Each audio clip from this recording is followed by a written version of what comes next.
start this here. And I want to see if Dave has joined us. I just sent him the link. He hasn't joined us yet. So let me just make sure that he has the right link rather than last week's link. I just sent it to him, but I'm just going to double check if I can.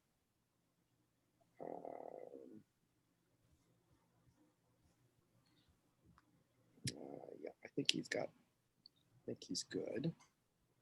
Yeah, David, I'm not sure if this week's link went out to everybody. I found it in your update on the simulation. Yeah, it did. You know, this was all sent out in the beginning, was sent out in one batch to all the students. So we didn't send it out again. So if you remember, the original Constant Contact you had listed all of the links of all the sessions. And that was the idea. So there was some confusion on that. But in other words, what you got was this is access to all the sessions and the links. And if you went through it, it was every day. And then there was a Zoom link every time. So if students are not getting it, you can just kind of forward them. Maybe they'll reach you and forward them what you got. But that was the idea. And so that's the same with tomorrow. Because oh yeah, I've had a few in. So it's, every weekend, it's a different link. And actually today, if we had done the simulation, it would have been even more complicated because we were going to do a link from the State Department. We decided not to do it. So I know it gets a little bit unwieldy sometime with Zoom and everything. So let's see. I'm waiting for Dave. Oh yeah, Dave is there. Hey, Dave. I see that you're here.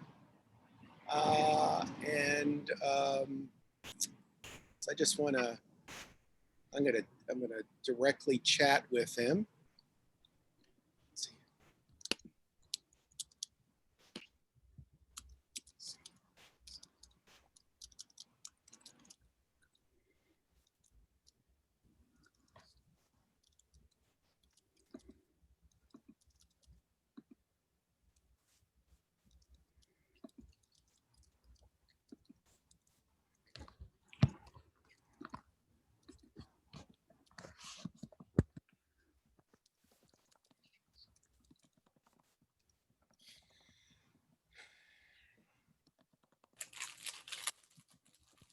So everyone's had a good week.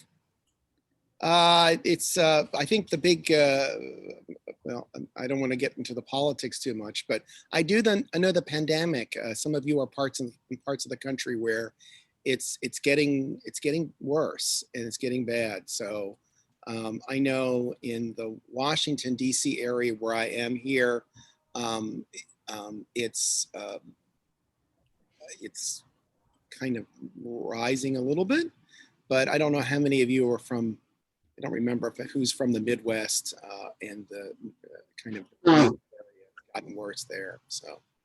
So tomorrow, like I said, when the New Jersey Institute of Social Justice, we might shift and have a talk about the pandemic and how it's affecting certain communities. So that'll be an interesting conversation. So I think what we're going to do is we're going to go ahead and start. It's 11:14, 15. I know we're starting an hour early today.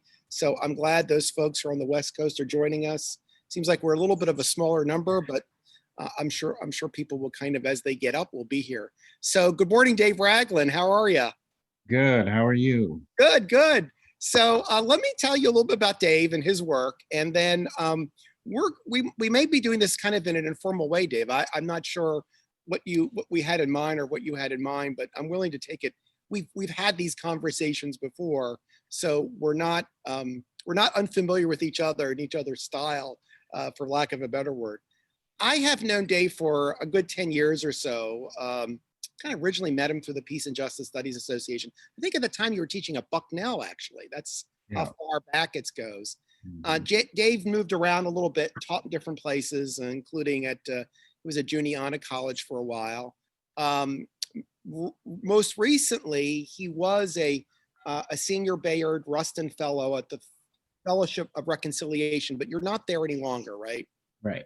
Right. And Dave, most significantly, he is the co-founder and the co-director of the Truth Telling Project, which was established after the 2014 events in Ferguson, Missouri, and works in, and not only, I suppose, just works in the St. Louis community, works more broadly about that. I was telling folks one of your co-directors just elected to Congress. Yes. What a great kudo to the work that you're doing. So you might want to mention that about Cory Bush's work. He has a PhD from the University of Toledo, a master's from Teachers College in Columbia, a master's from Washington University, and a bachelor's from Wilberforce University. So we are in a period of time where we're dealing with lots of disruption, we would say, and necessary disruption, we would say that also. Sometimes we think of disruption as we can't take it, but sometimes we need to take it, right? And I think in many respects, the disruption in the United States especially is not only evolving around the politics and the pandemic, but it's evolving around social justice agendas, which I think in some respect we're there for a while, we're always there, but maybe in a way they're being elevated by the current situation. Just to share with you, Dave, I have continual conversations with my son about police reform. My son doesn't believe in police reform; he believes in eliminating the police. But I'm not quite there yet. So my son and I have this ongoing dialogue. Kept sending me things that I need to read, and so I read them and I respond to them, and we kind of do that. And I would imagine that in many households, conversations are really centering about, one is an awareness that might have not existed, and that may be particular in white communities. I'm not sure. I'm not going to presume. But beyond the awareness only takes you so far, right? It's then what is the action? What is the role that you can play? Is it a direct role? Is it more of an allyship role? Is it a strategic role, and things that you can do? And I know what you're doing in the Truth Telling Project is really part of that. So Dave, I'm just going to let you go, talk about what you're doing. I can ask you some questions and get other people to ask you some questions. And, we'll go for about 45 minutes. So it's really up to you. I'm so glad that you're here today. Sure. Thank you for having me. And I'm really sorry. It's been just a whirlwind of everything the last few months. What I've most, recently been doing is, so I just got back home, quarantined for a little bit from St. Louis, where I was with Cory Bush when she became a Congresswoman-elect. So while a lot of people had a really frustrating election period, I shared some of that frustration, still sharing it. I was really excited by Cory Bush. And I've been working as a special advisor to her. And I'm still doing some stuff to support her transition into Congress. And supporting that relationship between Movement for Black Lives and other movements, because we want Cory to represent the district, but also the movement. And which I think, so she's in a really unique situation right now to offer movement sort of like direct connection. Yeah. I remember you're from St. Louis, right? Mm-hmm. And Cory and I went to high school together. Oh my goodness. So tell us, give us, because people might not know about the Truth Telling Project. Sure. And how that kind of started, and where you are now and where you see your impact going forward.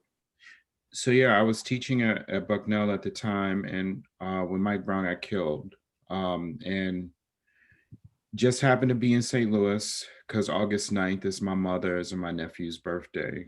And I didn't initially, I was there kind of observing the protest. I was also representing the Peace and Justice Studies Association in Ferguson. Remember, we put out a statement about the killing of Black people by police, and particularly what was happening in Ferguson. And, one thing led to another, and a number of us started the Truth Telling Project. As initially we were thinking about, we were calling ourselves Community Institute on Truth and Reconciliation.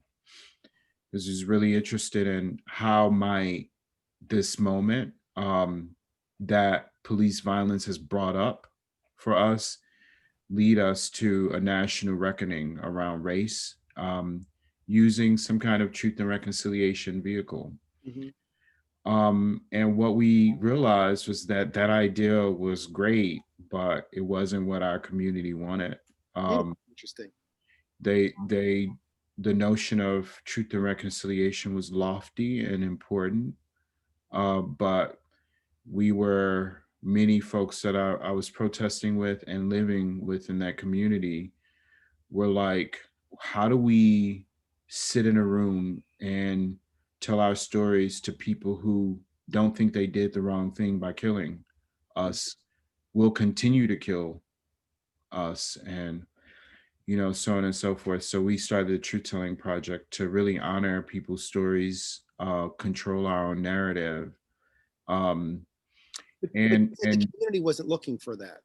yeah, no, they weren't looking for reconciliation. Yeah. They wanted uh they wanted their stories heard. They wanted Okay. their stories shared. And we, took a number of stories. We're still doing that. And we created an online learning platform called It's Time to Listen. So you have people telling their stories around police violence. And that also has curriculum, lesson plans connected to it, and also connecting issues of police violence to larger structural violence issues. So Mhm. it's timetolisten.com. Mhm. We're revamping that now, and we just partnered with Raheem. And Raheem is a app that allows people to record all of their interactions with police. Um, since George Floyd was killed, at the Truth Telling Project, we've been working on um, focusing on helping our communities be resilient, Mhm.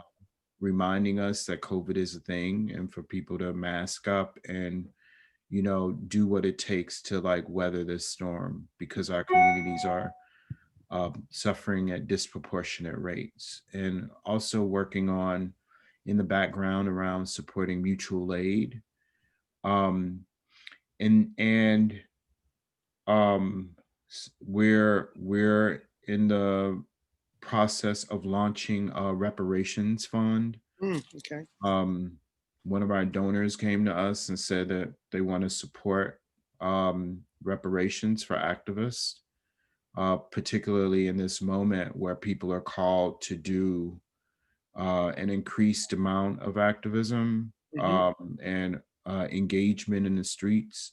So we're giving people up to $10,000, a one-time $10,000. Wow. And you're No, getting funded. yeah, Somebody's funding you with that. Wow. no questions asked. Wow. Um, all you need is two people connected to the movement to vouch for you. Mhm. And we did it like this because we were interested in the spirit of reparations and repair, and the way that Black organizers in particular have to jump through hoops to get measly amounts of money to do their organizing or to have a decent living. Mhm.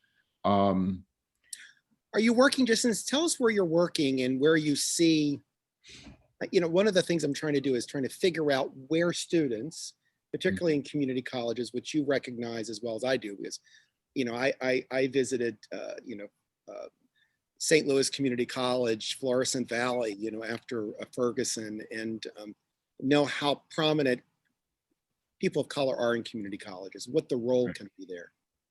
right.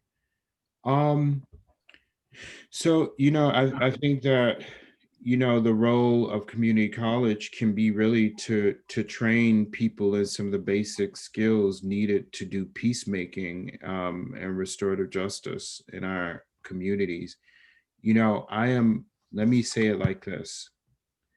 I am committed to the abolition of police, um, and committed to defunding as a strategy, because um, we're one of the only societies in the world that employs violence workers to solve all of our social problems. Mhm. So police are called to deal with domestic abuse issues, mental health issues, and the list goes on and on. Mhm. Both Corey and I have had situations where we've talked violent people down Mm. who were ready to use force against us. Like I talked a guy down coming out of the subway um, when he was having a tug of war with his daughter and Mm. his partner. Mm. Now imagine if the police had come. So do you imagine that creating a cadre or a force of people? I mean, Mhm. you can't count on people such as yourself standing into the fray and trying to act and I mean, that's why community colleges are so important yeah, could because create a they, cadre, a team of people who can do that, being trained or certified, or I don't know. I mean, a constellation of people in community colleges around the country who can respond and who are equipped to deal with violence in our everyday lived experience. Yeah. And the way that we, abolish police is by empowering ourselves to believe we have the power to deal Mm-hmm. with the basic conflicts that come up every day. And I think community colleges are are situated in profound ways to address that. And one of the bills that we're hoping would be that Corey would champion once she's seated is the Breathe Act, Mm. which is focused on defunding the police, but it is focused in on funding violence de-escalation. Right. It is focused on creation of more restorative and violence de-escalation practitioners, social workers, nurses, mental health, right?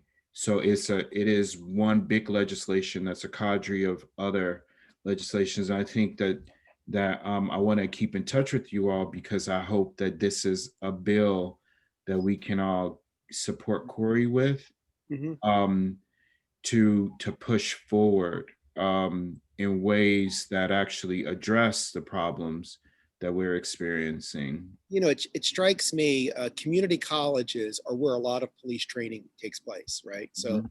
most community colleges in the US have a police academy, right? No. And a associate's degree is what you need. I Mhm. read recently, I'm going to have to find it. There's a college in Washington State that has started it's kind of a community assistance program that's Mhm. designed to work with the police, not policing, but work with the police to kind of do these other things. I'm gonna have to find out because I came across my email a couple of weeks ago. Um, how so defunding the police, I understand that, but I also understand, are there changes that could be made within current policing if that's I possible, think we've been particularly? trying that. We Yeah, have been trying that since Rodney King. yeah, yeah. We've been trying to do training for police. We have tried to do restorative justice circles. We have tried to put cameras and ask them to use less force. Yeah. But we're dealing, you know, and this is what people need to understand. Like we're dealing with people with um, particular sets of views who don't live in the communities they police.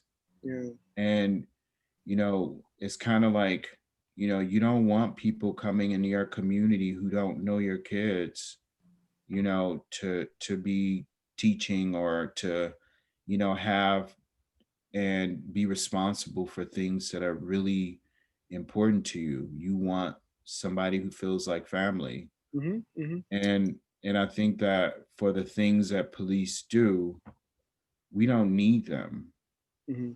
And I think part of what we're dealing with is like a colonized mentality, even among white people who believe the only way to secure their communities is through someone with a badge and a gun. Okay. Okay. And that's deeply problematic. It takes a lot of responsibility from the community. It Mhm. also takes opportunities for funding of good jobs Mhm. from local communities away. Mhm. And it also places the responsibility for our health and safety with people who are solely trained on how to use violence, how to wield violence. Mhm. Um, So you're really you're really acknowledging that we just need a new model, that it reform is not we where we don't should. need a new model. We have the models. We Yeah, need to fund we the need to fund models the that model. support Yeah. human dignity and life, Mhm. and that value life. Yeah. Yeah. So there's a question: do we value life, or do we value using people Yeah. to implement violence in our community? This inherently becomes a policy issue. The idea and kind of crossing that Rubicon to make it policy, and the people who are going to be doubting this are going to be living in suburban communities. I mean, the rhetoric from the last election was a lot about what your suburban communities look like, right? Mm-hmm. Be it as it is, right? How is that convincing done? How do you kind of get to that point, or is there a different strategy there? Mm. Um, you know, here's the thing. If you go to suburban communities that are white, there's a different kind of policing that happens for the people who live there. Mm, okay. It often acts more like security, Mm-hmm. um, and people know their officers often, Mm-hmm. and they serve as a way to um, why were the suburbs created in the first place? To keep people who aren't welcome out. It's essentially because we're still dealing with the same racial codes, which made Ferguson Ferguson. The reason Well, why yeah, St. Louis County is we operate infamous that for the way. number of municipalities, 30 some municipalities in St. Louis County, and a lot of them were set up just for that, right? Mm-hmm. You know, And so there's a series of things that we have. There's a culture, right, that tries to make it look like police are great. It's just a few bad ones. mm-hmm, mm-hmm, And what I truly believe is that um, this is going to be a hard sell. mm-hmm, mm-hmm, Um, but what will happen is communities around the country, and one person who I've been working with lately, her name is Jessica Black. She ran the project that helped to remove Oakland police from Oakland public schools. mm, And it just kind of happened right after George Floyd was murdered, but she'd been working on this for 10 years. wow. Um, because she also has a son who had been affected and incarcerated Mm-hmm, as a result of that impact with schooling. And the truth is that truth doesn't really matter for most of this country, as we see. mm-hmm, And so it wouldn't matter if I were to say that the reason why police are in schools have to do with um, incidents like Columbine and the kind of school shooting that are a very different demographic mm-hmm, than the schools that we see police in with metal detectors mm-hmm, and patting students down. So mm-hmm, the policy itself is a mismatch, mm-hmm, mm-hmm, right, for the way that it's applied, for instance, in schools. mm-hmm. Um, so there, there's a lot of like common sense things, and there's powerful police unions.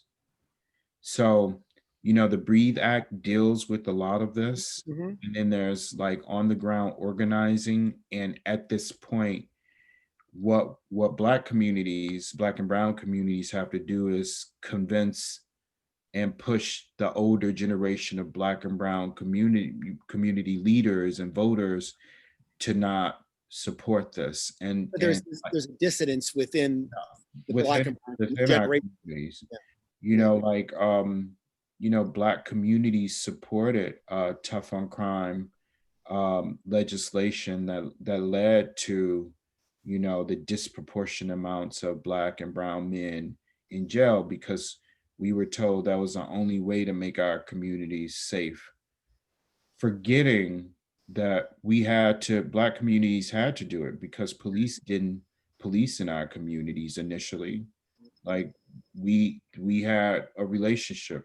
You stay in your community, I'll stay in mine. Yeah, I need that generational shift probably is what happened in Cori Bush's election, because she unseated a kind of iconic African-American Congress. Well, it's a family, right? And the father, yeah, son. yeah, kind of It was helped. their own little fiefdom, and they were doing nothing, or at least the son was doing nothing for our community. He presided over and facilitated one of the largest rises in homelessness and gentrification St. Louis City has seen ever. So let's take some questions. So I want to open it up, and if you open your mic, you just kind of rise to the top of my queue, and I'll call on you. I knew so Tulin, I know your microphone is open. I don't know if you want to ask a question. Maybe I do have a question, actually. Yeah, I didn't mute it. Well, I heard David talk about 3 topics about truth and reconciliation. Are you talking about a national conversation having to do with race relations? Or are you talking about reparations? Or are you focusing on police action only? Yeah, before Tulin answers that, I'm going to ask everybody to introduce themselves also. Tulin is a retired professor at Montgomery College, professor of philosophy at Montgomery College in suburban Maryland. So, and started the Peace Studies program there. So anyhow, go ahead, Tulin. Let me say something just because I'm asking this question because I have some acquaintance with the Truth and Reconciliation Commission of South Africa, where they actually had a national conversation about apartheid. So I'm not quite clear whether you're working on having a national conversation, which might be necessary, or are you focusing on reparations or just police action? So let me say that the 3 areas that you described are not disconnected at all. They're I think, connected, because in South Africa, reparations was a part of the Truth and Reconciliation Commission there. A small part, problematically, which is why South Africa is where it is now. Actually, it's not a good situation in South Africa. Not a good situation. Right. It hasn't been. And we in Ferguson, we started a small community-led truth-telling process so people could tell their stories about experiences with police violence. What I'm envisioning and others around me are envisioning is a national process where communities are able to do things that are community specific and get resources from a national body. And then there's a national truth seeking and truth telling process that deals with national policies related to some of these things. So I would like to see, similar to South Africa was a multi-sector truth and reconciliation process that included various areas of truth telling, truth seeking, research, healing processes, reparations, criminal prosecution, right? There was a number of different areas with that process. The problem with a TRC, which is why we have to, I think, brainstorm and think critically about where we are in the lived experience of people to decide what is it that we need, given the traditional structure of truth and reconciliations has been used to maintain the state. Even if the state structure itself was deeply problematic, as it is in South African and many other colonized countries, where people were brought into a particular nation state system without any sense of who they are, ethnicity, background, et cetera, as a way of maintaining control and power over those people. So let's take some more questions. Any other, just open your mic if you can. A lot of people in the room, so ask a question. Logan, go ahead. Hi, so my name's Logan Barker, and I'm a student at the University of North Carolina at Greensboro. And so I'm curious if we get rid of the institutions of police entirely, then a lot of those officers that they were hiring were drawn from the communities, and they're still going to have those views. So with community colleges as a good focal point, where do you see the kind of interaction between those people that might be swept under the rug or might swing back into the shadows? How do we bring them forward with us? So, I think that is good white people work to deal with. On one hand, what worries me about the abolishing of police is, you have a bunch of people with guns and racist views, and so, which is how in a different culture we got ISIS. We got ISIS as a result of abolishing the Iraqi police force, and people trained in military policing tactics, with no jobs to police. And I think the question should be, what kind of society do we want? And then we work backwards from there. If we want to silence a society free of violence, and violence wielded by the state intentionally on particular groups of people, then we should be thinking about how do we disarm, disband these police who are operating as racial terrorists in ways that can support emergence of new areas of work that aren't centered around the use of violence. And community colleges can have, I think, an important role in looking at and connecting people who worked in policing to other types of employment opportunities and other skills.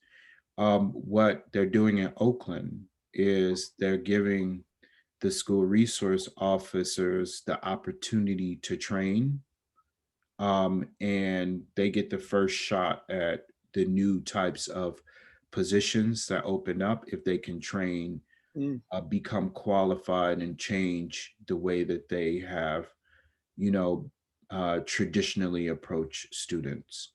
The other issue that you brought up is that you said something about them being local, and the Darren Wilsons and those who we see murdering people in our communities are not from our communities, and that's one of the problems. But that's not the only problem. Yeah, but police who do not live in the community, they live outside the community, what you're talking about. Right. They're not familiar with the communities, the terrain, and they have, one of the things we have to look at is the way, number one, the connection between technology and policing, and the way that police behavior often follows the kind of technology that they have, which is deeply disturbing.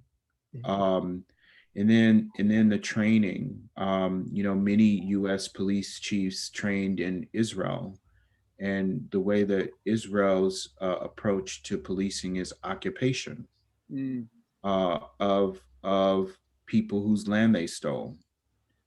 So if you have American police who are using tactics of an occupying force, then the way that they're going to respond and act is to see people in the communities as enemy combatants. And I saw this firsthand during the Ferguson protest, where police treated me and so many other people that I love as if we were criminals in our own country as we were peacefully protesting around ending police violence. So let me take another question. Samuel, you have a question? You're up. Under your cue if you want a question, Susan. Yeah, I'll go next. Samuel, go ahead.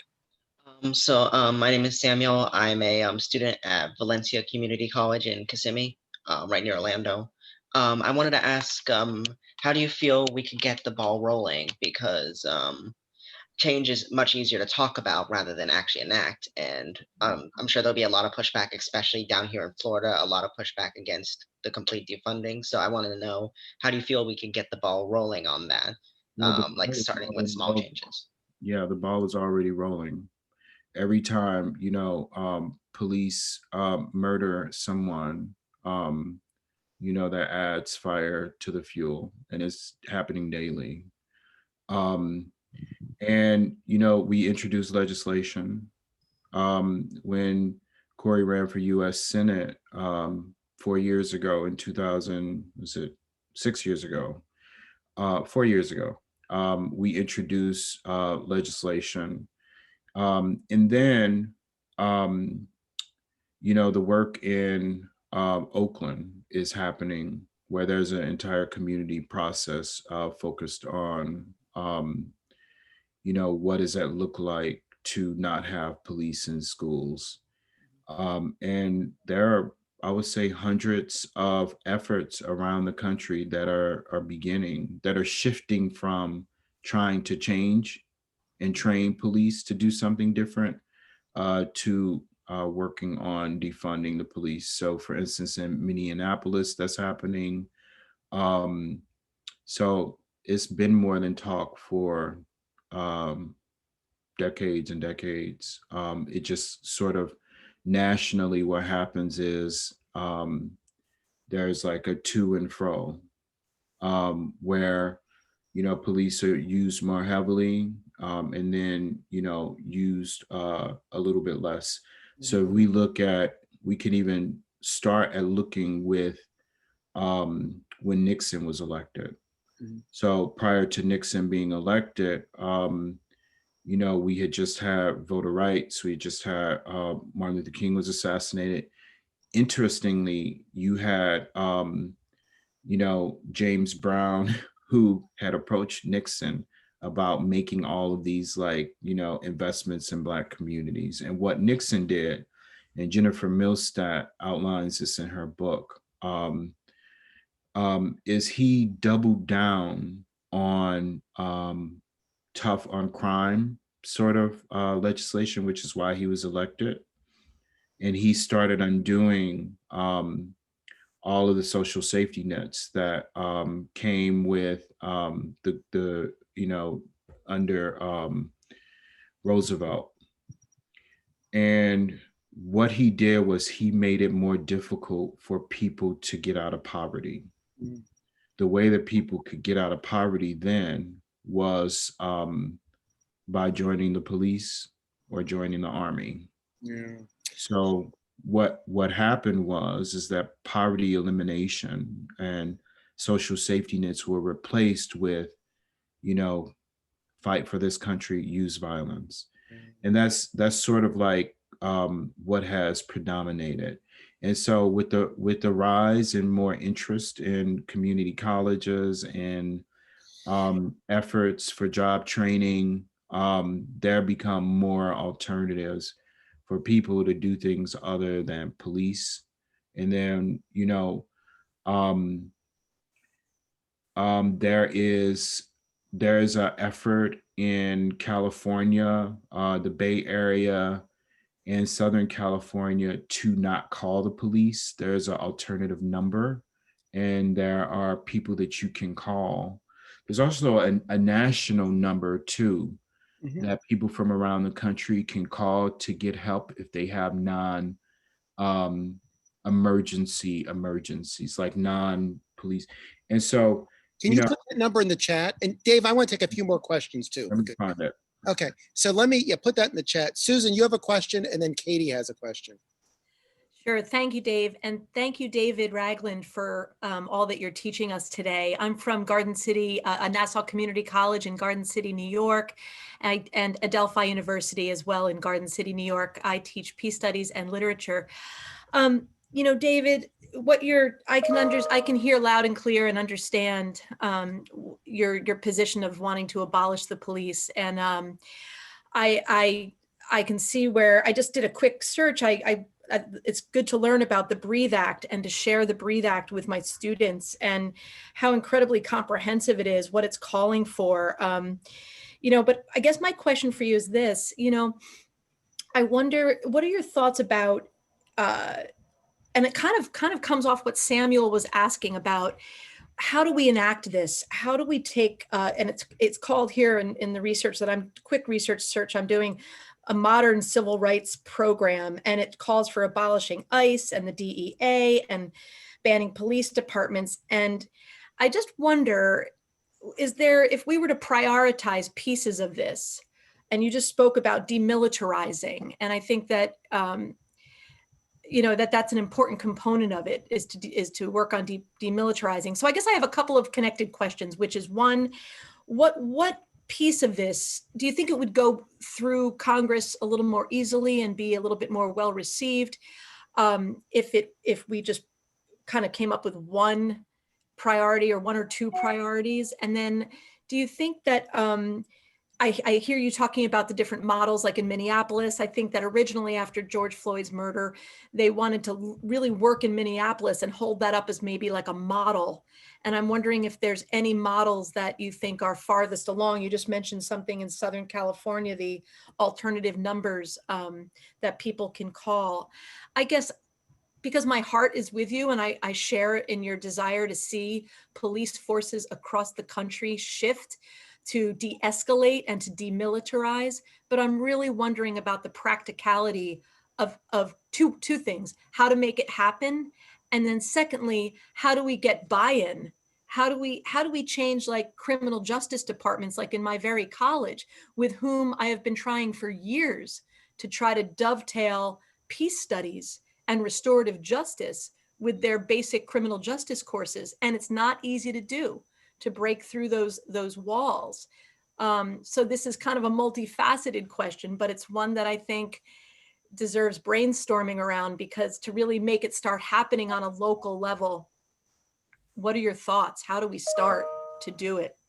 Let me start by saying that I don't know if I have the answers. Like, my approach, you know, particularly has been looking at models that are working, you know, Yeah. like Oakland, who are using a community centered model. So they won, right? And they were able to get police out of the schools. But then, you know, the school district tried to take the process away from the very community that pushed for 10 years to get it done. And the community reasserted itself, and they created a process that included, you know, decision makers in the community, but also families, people who are going to be impacted, um, and are creating a process that weighs more heavily toward the people who are impacted. And I think, for me, that provides a powerful lesson that what we're doing is not easy, because we're dealing with entrenched thinking. And one of the things that is most important to this work is whatever education that we can do to help people remove the police from their brains, from the view that the only way to solve problems is with violence. And, you know, I don't think that's going to happen unless we have another 4 years of Trump, which we might very well have Trump in some way, or some kind of way. But people have to be really tired of the system and the way that it's pushed us. And for me, you know, Trump's presidency represents a manifestation of violent patriarchal whiteness, like all sort of like bearing down and giving us a little perfect picture of Trump. And so like another 4 years, people who even supported him um, will realize how little his policies work to help people, Mhm. and how little he actually cares for people. And I think people need to be impacted by the violence that our communities are impacted by in order to actually want to change, because people are so selfish. Let's, Um, yeah, let's take a couple more questions if we can. Quick question. Katie, you had a question? Hi, my name is Katie Zanoni. It's nice to meet you and the rest of you, and thank you for being here today. I'm in San Diego, so I teach peace studies and women's studies and education for social justice, but I'm at the community college as a lecturer. And so part of being an educator and working with students in this is to know who our students are in terms of their values and views. And so San Diego is a big military town, right? And I have a lot of veterans who come through my classes. So the message that I usually deliver is to be inclusive and to start to deconstruct some of these ideas. And so as I'm listening, I'm trying to think of how to deliver this message in the classroom, and considering questions around security, just ideas of security and ideas of the military industrial complex.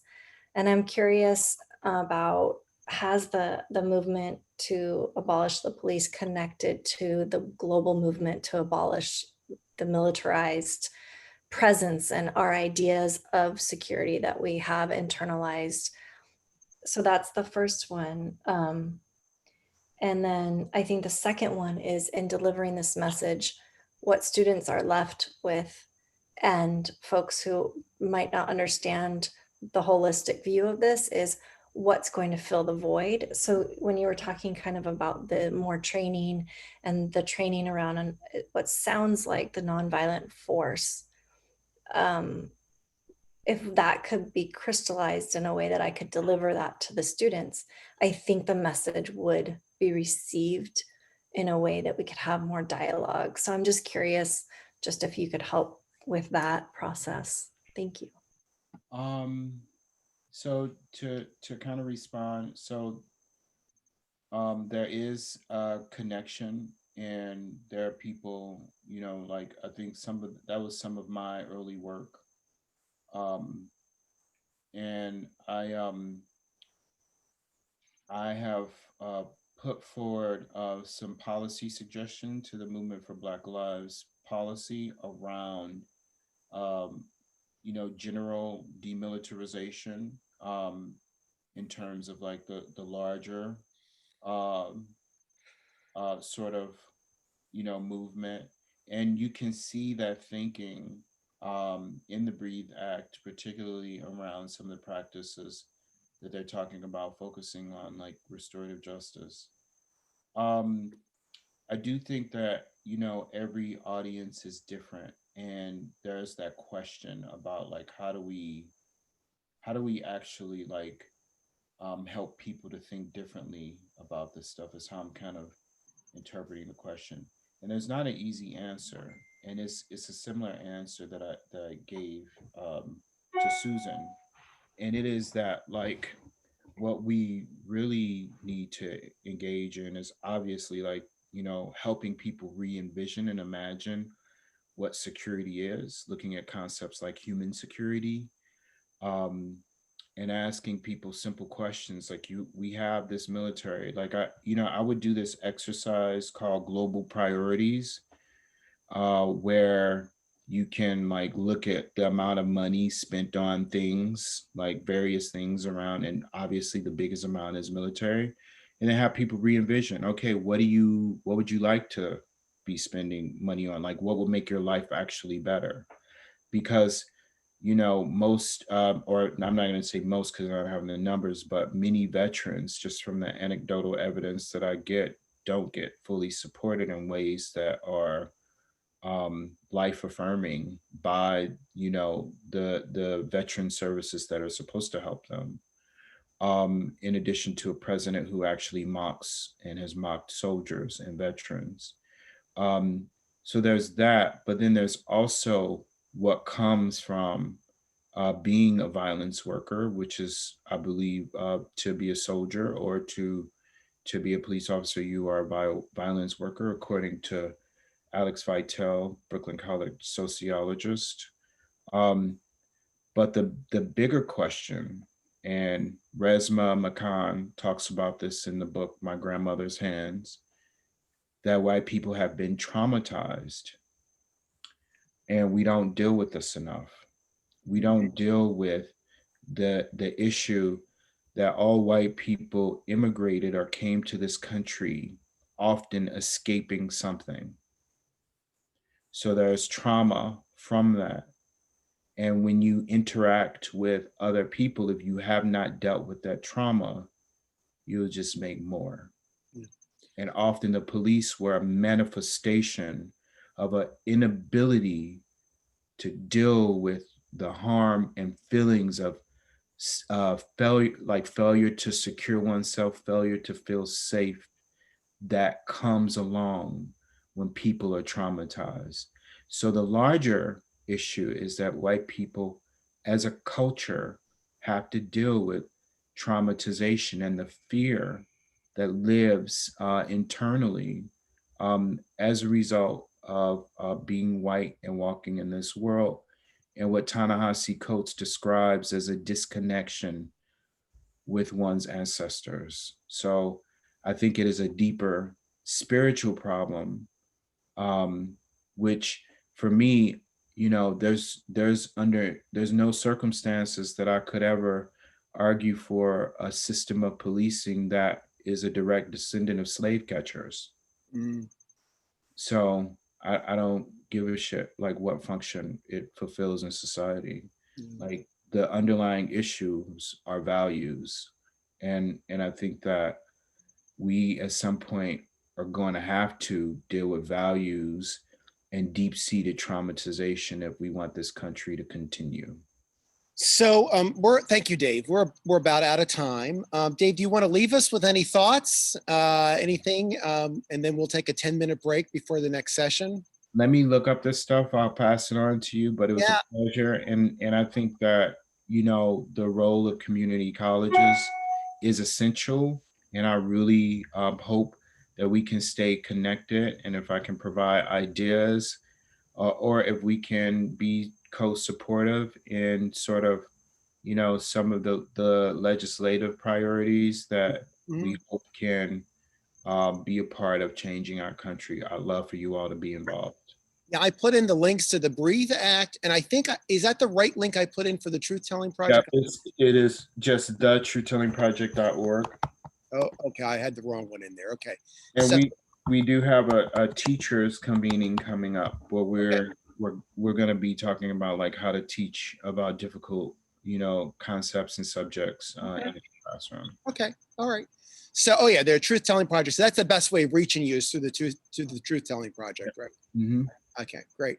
Thanks, Dave. Round of applause. I really appreciate you having a conversation. It was good to do the conversation route too. I really liked just having a chat about things. Yeah. So we're going to take now a 10-minute break, come back at 12:15 where we will have Holly Piepenburg from the Pulitzer Center join us. So if you want to get up, walk around, grab some lunch wherever you are, or grab some breakfast wherever you may be, and then we'll be back. I'm going to turn my camera off and my microphone off. And then Dave, I'll be in touch with you later on in the week. Okay? Cool. Thanks for joining us, Dave. Appreciate it.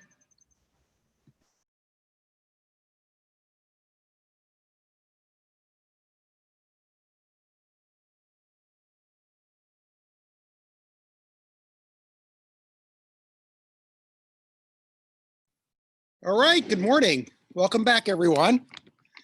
Holly, are you with us? Why don't you turn on your mic? Hi, sorry. That's all right. So I'm going to make you a co-host. So that makes it easier for you to want to share anything. So we're going to start back in about 3 minutes. So Holly has joined us. Thank you for for joining us and being with us from the Pulitzer Center this morning. We just had a conversation with Dave Ragland from the Truth-Telling Project. Any thoughts on Dave's conversation with us? Me or others? And I'm asking everybody. I'm sorry, Holly. Oh, you're fine. Anyone could just open their mic. Learn something? Do you see efforts in your own community around social justice? Dave's angle is looking specifically at, didn't talk too much about the project. He talked mostly about the Breathe Act and defunding the police and the work of Cori Bush, but what's kind of going on in your own communities? Things that you can, Rich, what's going on in your community? Good morning, everybody. Hi, David. David Ragland's presentation was amazing. There's something that I've been really troubled with over the past couple of days. So we're at a community college outside of Chicago. We have a law enforcement program, and they have an Instagram account, and they typically post, I don't know, patriotic sorts of things. I'm not going to be cynical, but just recently they posted a use of force training simulation in which they had two officers coming in confronting a burglar in process, and they kill him. Mm. And I'm just struggling with how you respond to that. Given the amount of violence going on, given the degree to which we are faced with these kinds of challenges, I don't know that particular Instagram post, and there's 152 views and not a single like. Oh, interesting. And so it hasn't resonated. And I'm just thinking about what my response ought to be. And, I've crafted 30 different types of responses, from absolutely furious, pulling out what little hair I have left, to a more measured response. And I don't know, I just sort of throw that out there. The only redeeming factor is that the burglar is not African-American. Oh gosh, so that we're not doing, at least there's no stereotype. So, yeah. So I don't know. I just toss it out to the group. I'm very, very, very troubled. Yeah, thoughts from anyone on that? How you respond to that? Any ideas? Rich, I did see it too. I was bothered by it. I was surprised that they posted it at a time like now. I thought perhaps they're really trying to recruit students who are interested. But beyond that, I was a little bit befuddled when I compare it to the social media that our department posts, and yours as well.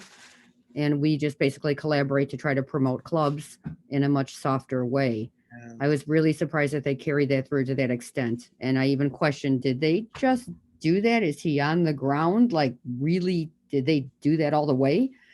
I was a little surprised at that too. So this is inside of Harper College, right? It's public.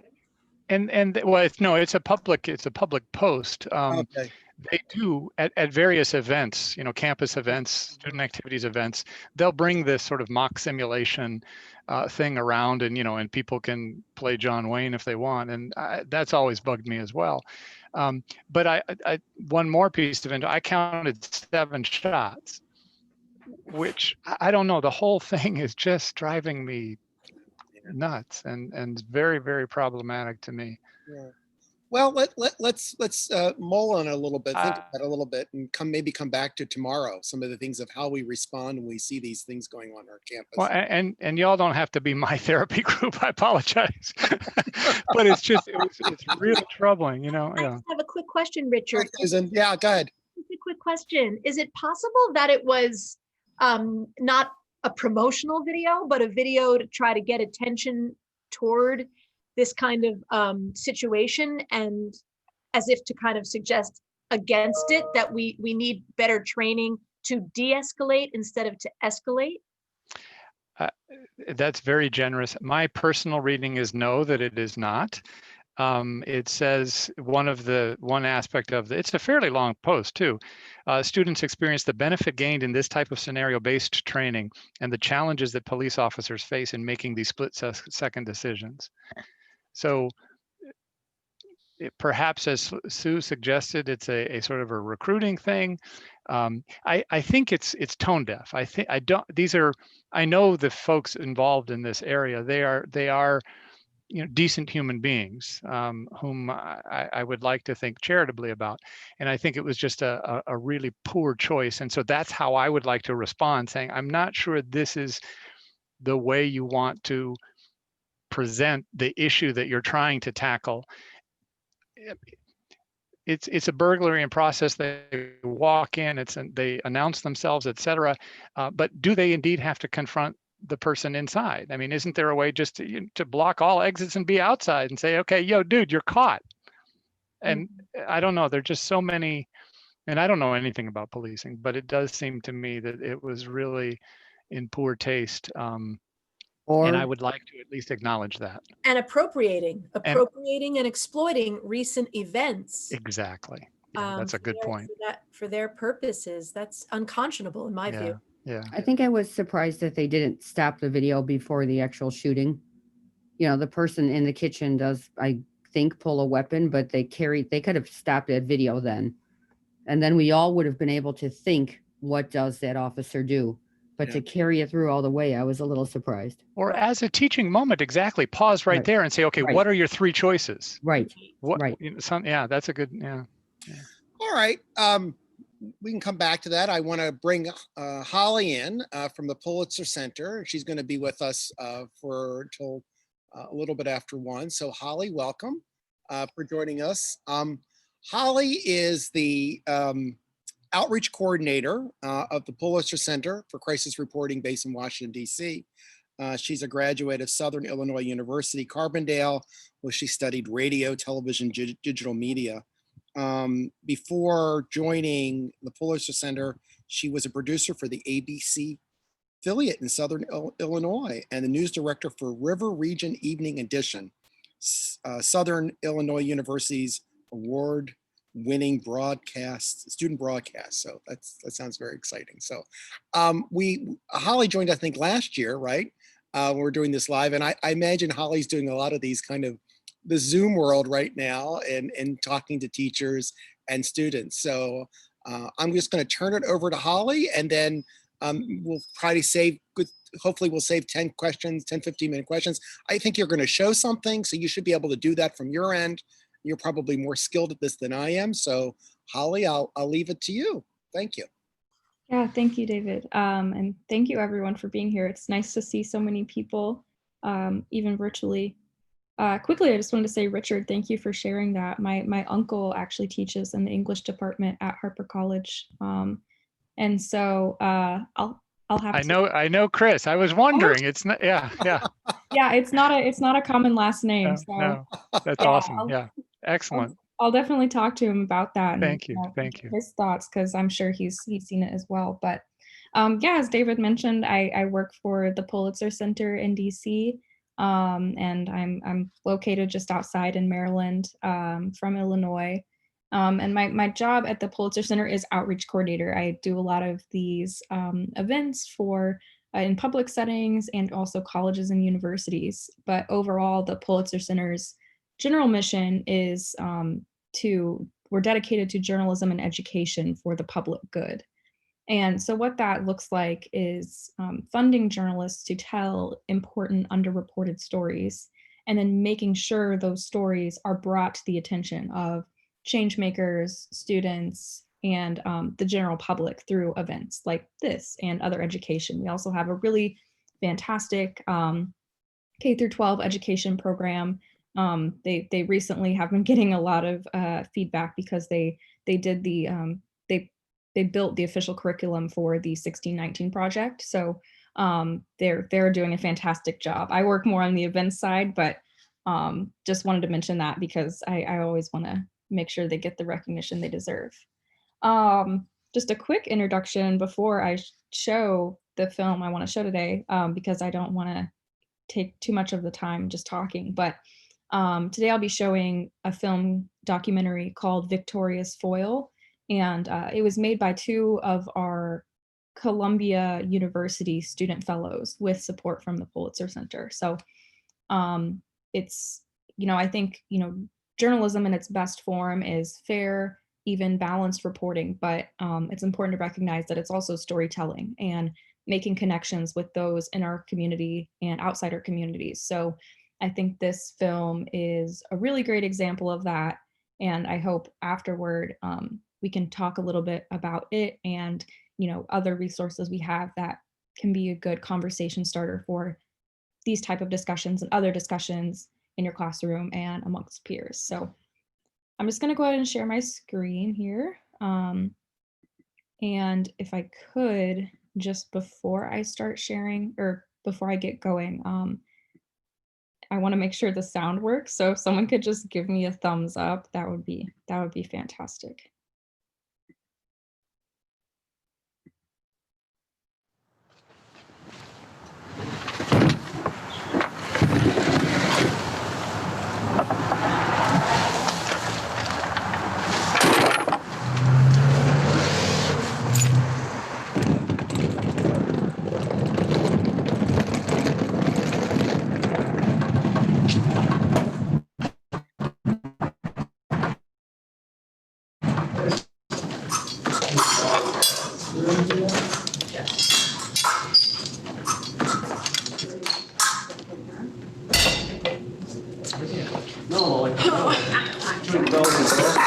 The dumbbells go at the one on the back here, one on the back there. Well, one big on the back. No, this is the same. So let's say I have a hidden disability, and they don't really know why.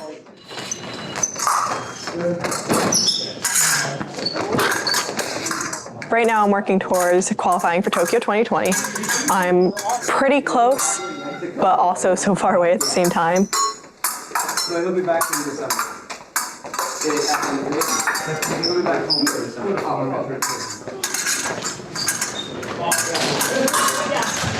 I know.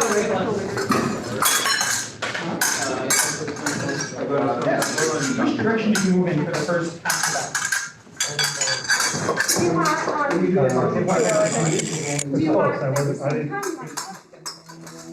It was 9th grade, my freshman year of high school. I was really cautious about fencing, I didn't really want to go, but my friend dragged me. When she first came into the fencing club, all she had told her mom was she wanted to play with horses and she wanted to fence. That was it.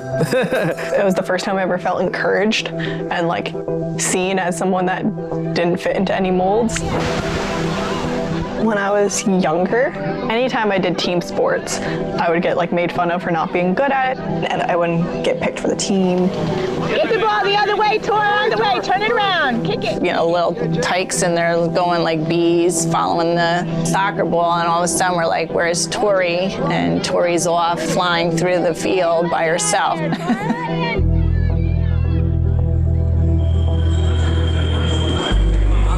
Trajectory-wise, I would say she was probably looking at being a solid collegiate player. I think any one of them would have been very happy to have her on their team. Good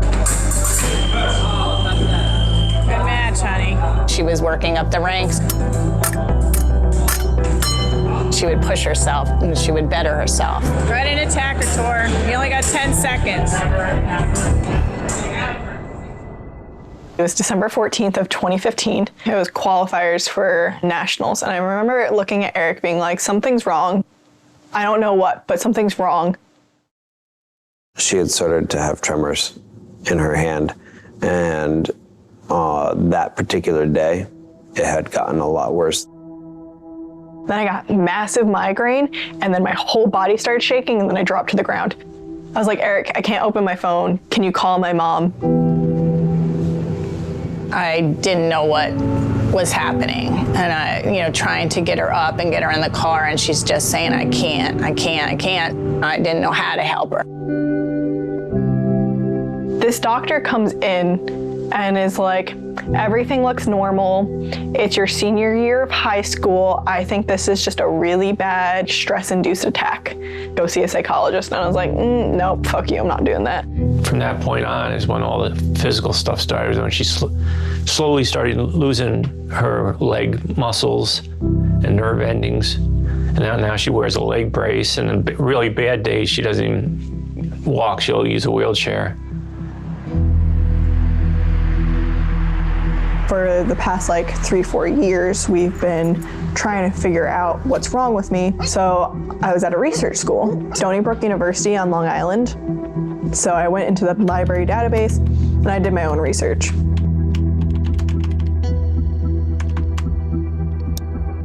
And then I made an appointment with a specialist in the field, and they did confirm that I had Ehlers-Danlos.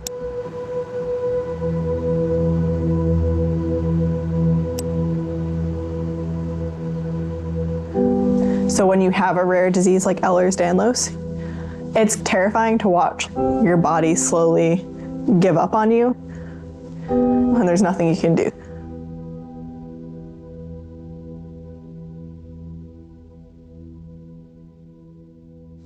So I have no structure of my foot or my ankle really anymore. So when I walk, my ankle collapses. So this is an orthotic base bottom. So it's nice to have one that fits again, because my leg atrophies so fast that the other one just didn't fit anymore after it atrophied so much. It's nice to walk again, even if it's only for like 10 minutes at a time.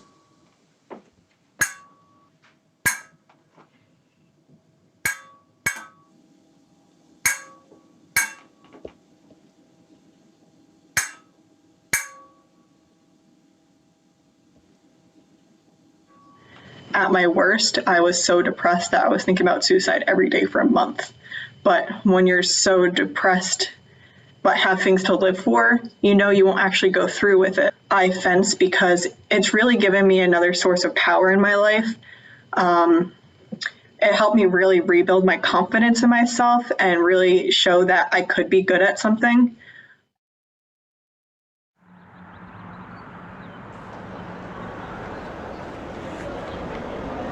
I was gonna quit fencing, but my coach, Eric Soika, he showed up at my house and he just wouldn't let me quit because he knew if I wasn't doing this, I wasn't gonna do anything.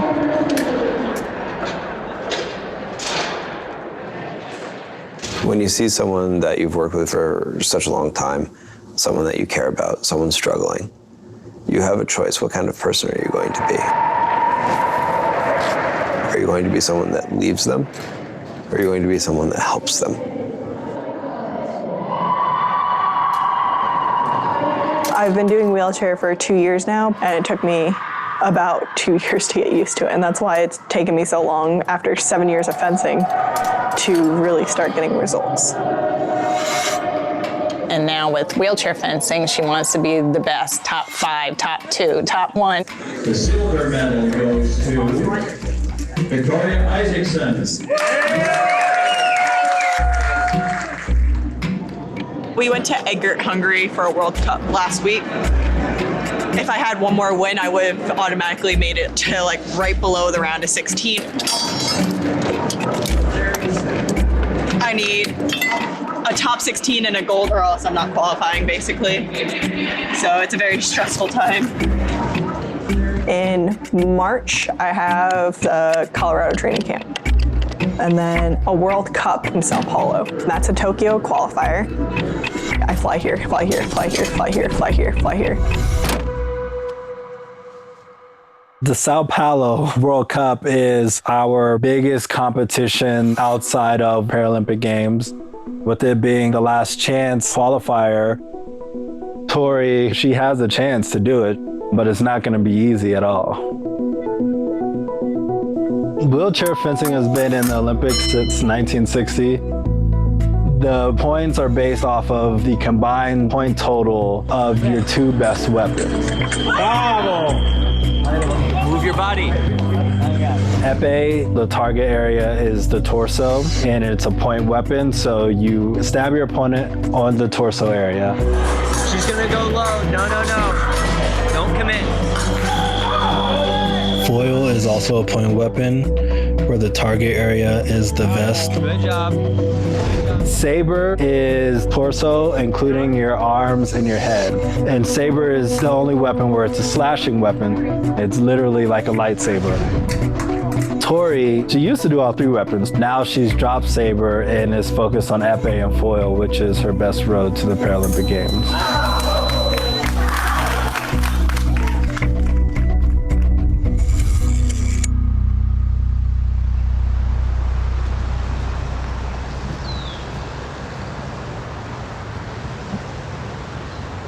just to go to the World Cups is expensive, so we have to self-fund.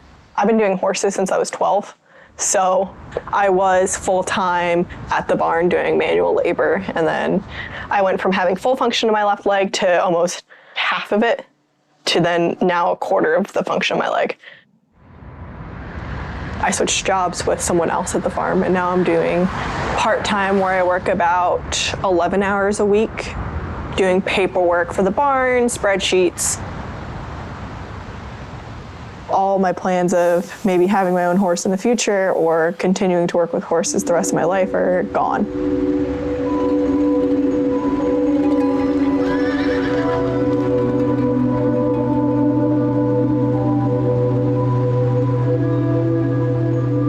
Just getting back from Amsterdam maybe an hour ago. Hip gave out while walking. So I have to think about career paths again and maybe going back to school because clearly can't keep doing the barn work anymore. My right knee is going to go out any day now and my left shoulder is going to go out. And that's just from walking around a little bit and doing very minimal lifting at the World Cup. Don't really know what to do. Horses was going to be my life plan and really like it there. So don't really know what the future holds at this point.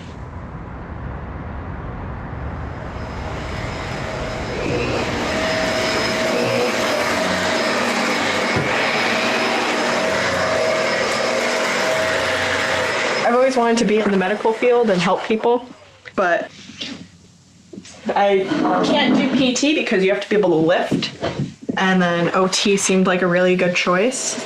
I'm attempting to apply to occupational therapy school to see if they'll accommodate my disabilities. Like any choices I make, once I realize it's a good fit, I just go right into it. I'm applying to Quinnipiac University in Connecticut. I've gone to a lot of schools, and my experience at my undergrad school, they were very not student focused. I do think that at Quinnipiac, we are so student focused. Is there anything else you'd like to talk to me about or say, or anything that you'd like the committee to know?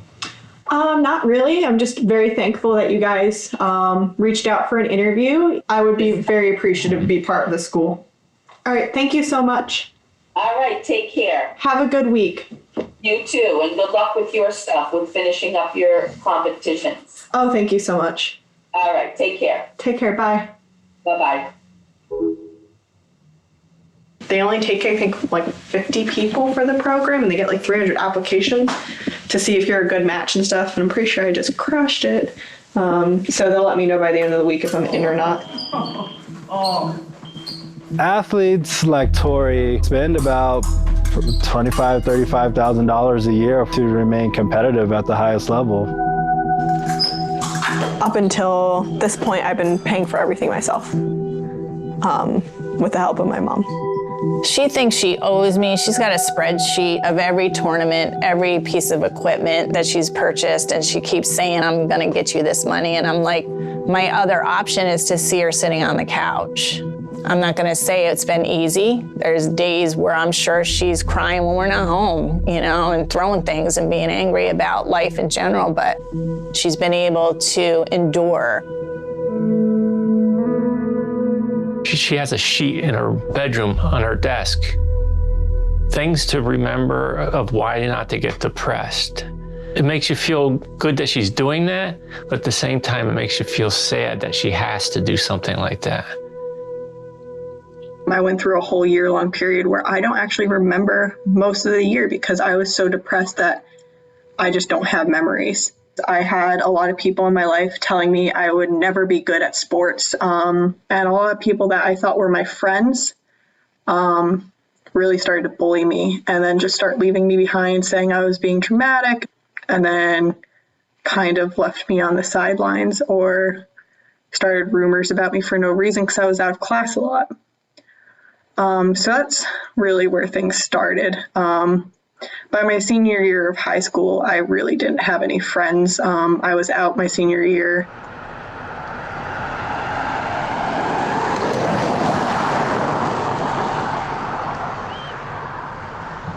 Let's go now, switch.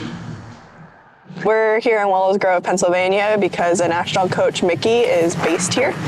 So one more, just pull back your hip. Lessons and just bouting time to get ready for the next World Cup. Do half, like a half back, and then you go front. Okay.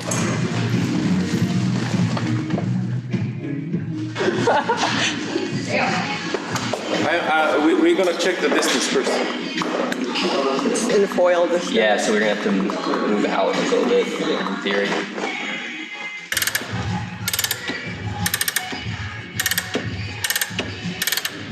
Okay. Stay, hop, and now counter-attack, hop. Move that point first. I think she knows what she has to do, but will she be in the ideal emotional state? Will she physically be well enough? We can only do so much on the preparation end of things.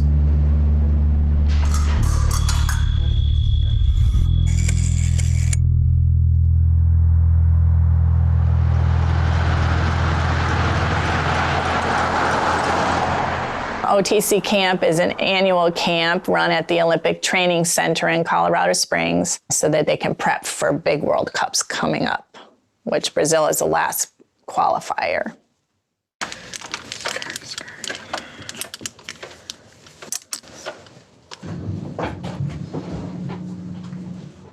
I never unpacked from Hungary, so the clean clothes that are in here can stay in here.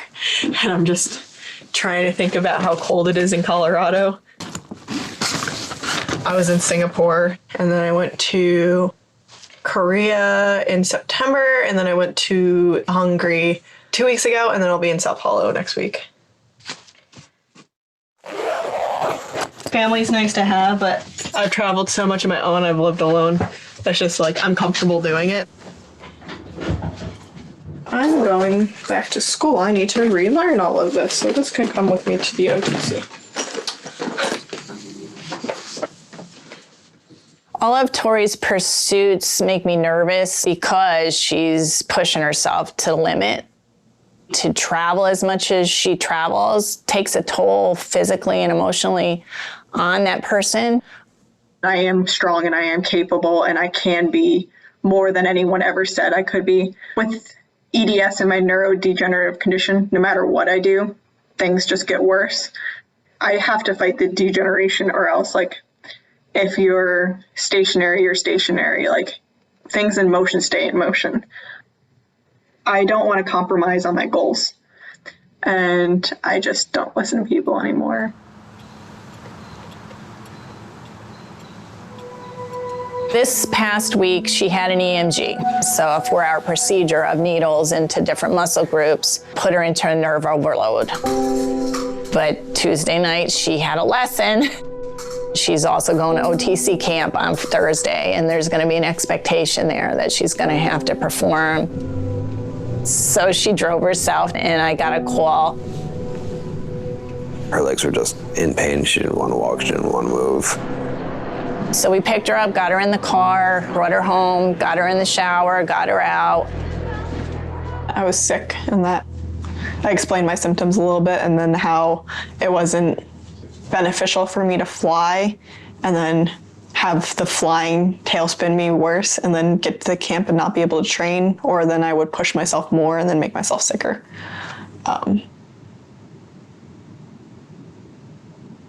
Yeah, I talked about it as much as I would want to talk about it.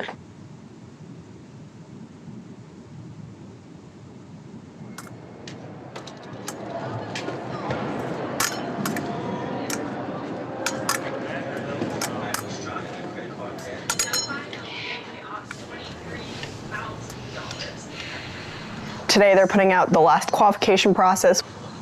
We want combined, and I am women's epee foil. Korea, she did really good. Kinsumi, Gemma. And now I'm 26th. So there's 2 ties for 22nd, 2 ties for 24th, and I'm 26th. So now there's actually a pretty good chance I might be going to the Paralympic Games. Right now there's still 2 girls from Brazil ahead of me, which is not good. So honestly, it's gonna be really right.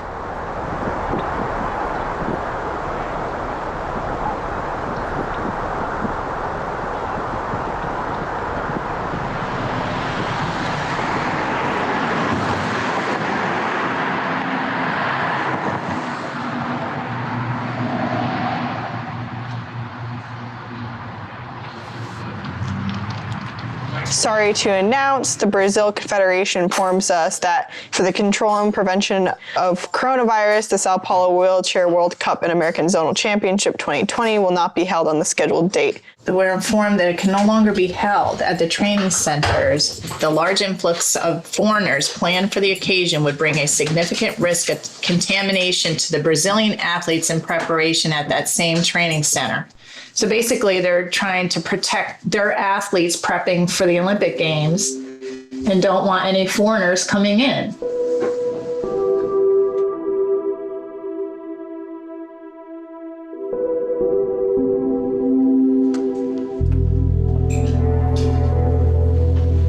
It does break my heart to know that these people work so hard for something and have it taken away. USA Fencing as a whole has told our clubs to essentially stop operations. The pen is mightier than the sword, right? It's just one stroke of the pen or one email and everything, lives can change and dreams can kind of go.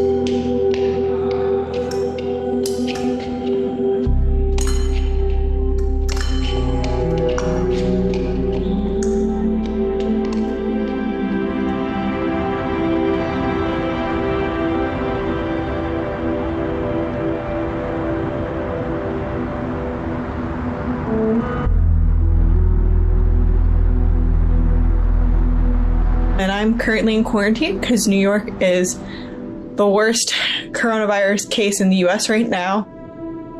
To keep training at bay, I made a basement workout site and a regimen.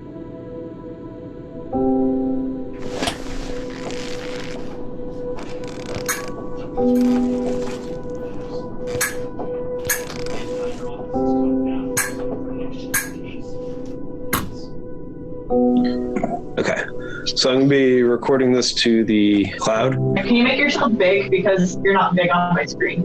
Sure. So a 1-2 would be going 1-2 like that. I saw that. Hand first. Thank you.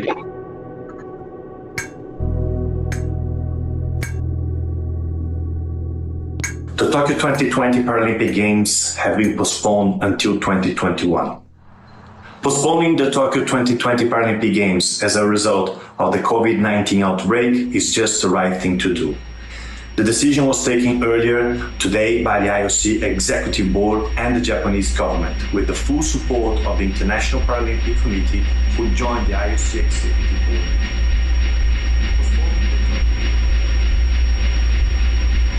There's no new information. We don't know anything about it. We don't know who qualified. We don't know who doesn't qualify. We don't know if they're going to change the qualifying. I've opted not to think about it. I'm more worried about if I'm going to get sick. Okay, we're going for our walk today. And Tori's attempt to run and get some cardio today.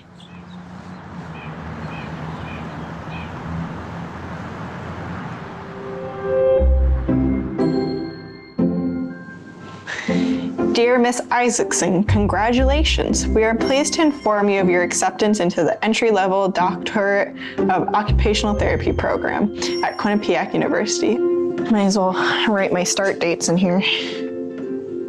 First day of classes is on Victoria Day. It's all about me, motherfuckers.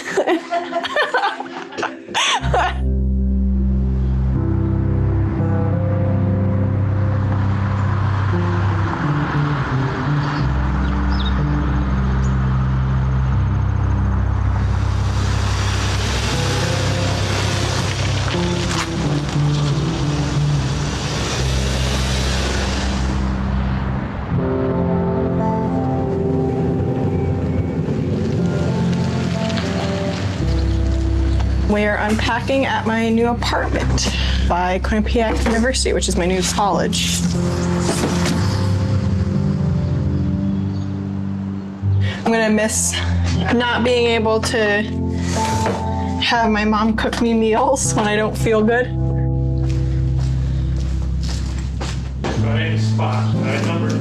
There's a really famous Brooks and Dunn song called Cowgirls Don't Cry, and that really reflects who I am. You just gotta tough it out and move on and just keep going on, and shit happens, and it's all about how I was raised. Started working on a farm since I was 12, 11 years old. Like, you learn, mistakes happen, bad things happen, but horses still need to be fed, work still needs to be done. So you just got to keep going. Can't really cry about it, you got to keep going. Every athlete becomes kind of a reflection of the people that they spend time with. Something that I've always tried to instill into my athletes is a sense of working hard, of striving, of trying to always become better, and of never giving up.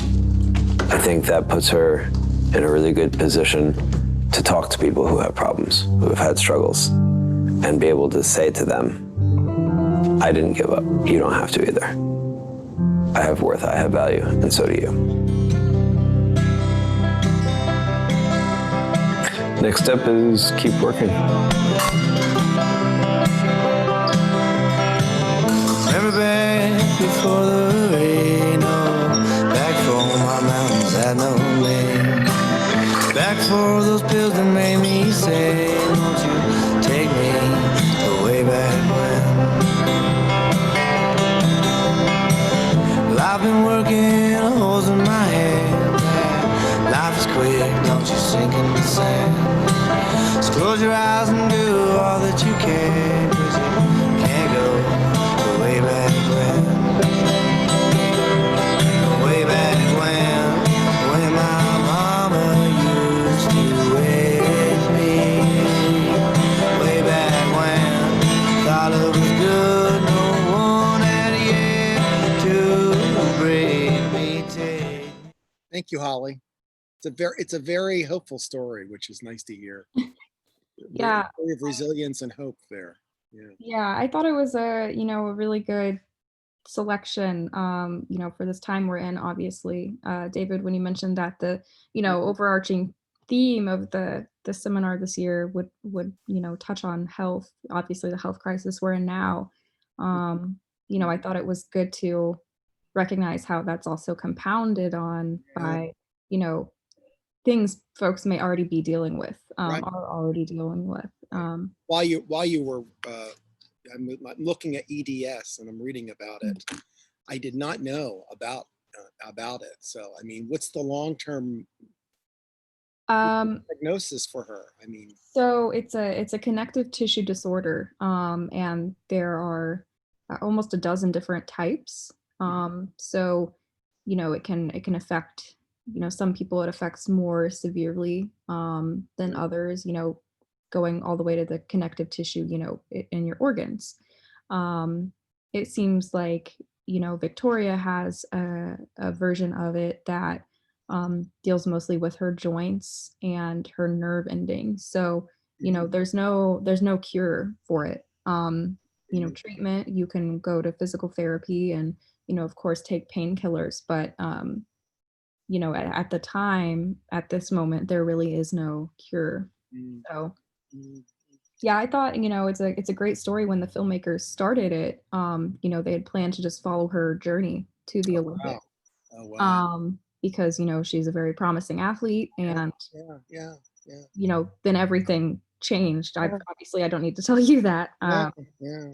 And I think, it's also a great story about, I think it's as much of a story about the people who helped her as it is about her. I'm really personally touched by, her coach, Eric. That's one of my favorite, through lines throughout her whole journey, is that, he didn't know anything about wheelchair fencing. Yeah. And, kind of took it upon himself to become a coach in it because he believed in her, ability to make that transition as well. And I think, especially for this setting, we're talking to educators and students, just how we can work. I think we're all on Zoom right now. We've definitely We're all learning new things. Yeah, we've definitely changed change the way we do things to fit what's going on. So, and well, go ahead and if you, I don't know if you want to tell us more about Pulitzer Center or take questions. We have a good 15 minutes to go, so however way you want to go with it is fine. And people can just open their mics if they want to ask questions, but it's really up to you.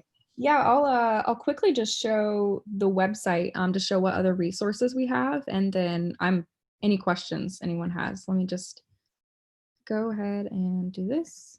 So this is our website, pulitzercenter.org. It's pretty easy to get around, although I will say in the next few months we're undergoing a website renovation, but that should make things even easier. You can access the reporting here. So those are certainly resources you can use just right away. If you want to, just read something personally, watch something, listen to something, but also, for educational resources, I think it's really useful. And these are all stories that we've supported. One thing that's kind of a plus from this is that when we work with organizations that have a paywall, this goes on our website without a paywall. So, Science Magazine, maybe with all their COVID reporting, which I think they've unpaywalled because, of the climate. But, say there's something that you're not able to read. If we've supported it, you can read it on our website. Foreign policy might be one of those. And you can also, let's go to the next page here. If, say you want to read about something specific, you can look at the issue area here. You can sort by issue area. Maybe you want to sort by the region, publication. We use tags as well. So really, I mean, we have, there's over 8,000 stories here. So a lot to search through. Obviously, no one needs to read that much, but you can also search issues here. If you want to look at something, I know we just kind of touched on health today, but we really do support a number of issues. I think obviously they're all very important. And finally, I'll just show before we turn to questions that if you go to our education section here, and then lesson plans and activities, this is our lesson builder. This is what our K through 12 team works on, but really these lessons they don't just stop at, senior year of high school, in my opinion.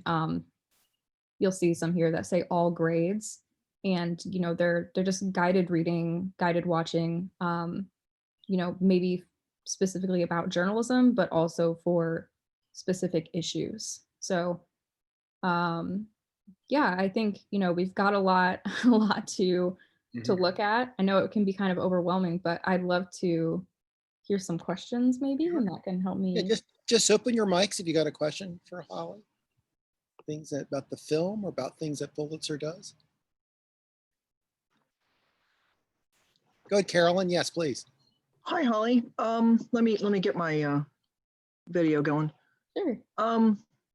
So I'm wondering whether your institution has within their the work that they've been doing. I'm looking for a website, and I throw this out to the whole community. I'm looking for a website where I can direct students so that they can determine whether a source is a high quality source. Sure. And I'll just give you an example. I sent them out to do some research on the protests, and I told them that they had to use the New York Times for at least one. And I also asked them to try to find a conservative newspaper for another source. And they all landed on the New York Post, having no idea, that it's a pretty sensationalistic outlet. They just had no idea. There's no difference in their mind to the New York Times versus the New York Post. Columbia School of Journalism used to have a way that you could look up who owns which newspapers, and which if they had a slant or if they were recognized, peer-reviewed, or et cetera, professionally edited. I can't find that, and I feel like I'm letting my students down when I say you must use a scholarly source, but I'm not going to give you any guidance. You have to figure that out. Yeah, it is No, and don't feel like you're letting them down because it is really complicated. I find myself just getting lost a lot of times too. I think there are so many different organizational structures now to news organizations. Who owns them, who has stake in it, and it's kind of, the lines are kind of blurred. I will say we have, some lesson plans about media literacy. And also one that, I've shared with some of my friends and family members is the Poynter Institute, Poynter. They have these, they call it, I think, like Poynter U. It's essentially, they have free online trainings. And one of them is about media literacy and how to tell what is, quote unquote, fake news. That's a really good place to start, just getting that initial skepticism, learning how to seek out things. I wish there was still a website where you could just type in, something and see, but I think, honestly, coming from, the last station I worked at, when I left, they had just been bought by a different company, and there's all these differences between who has control in the newsroom and the business side, and it's not to say that everything is skewed now and controlled by who owns it, but it is pretty complicated. So I would say maybe just if you could point students toward that initial, how to be I don't want to say how to be a skeptic, but how to be a critical thinker. I think that would be maybe a good place to start. I just don't see how they have the tools to know that this New York Post article, and almost every student used the same article, which was very sensational. It's So the only advice I've been able to give them is check Wikipedia, which does have small, write-ups on organizations like that and has links to problems that they've had in the past. But I just feel like we need a clearinghouse for information like that. And of course there are some pop-ups. There's a couple of new ones. There's the new version of Twitter that's ultra conservative that's just popped up, and Parler. there's so even Breitbart, if they come from a family that uses that as a news source, that they won't have any idea that that's not something that they can rely on. Yeah, I see Katie also just shared in the chat a link to the media bias chart, which is created by Fox Valley Technical College, and they update it fairly often. I think this version is from 2018, and Great. That is definitely a good place to start. The way I kind of think is, everything is biased.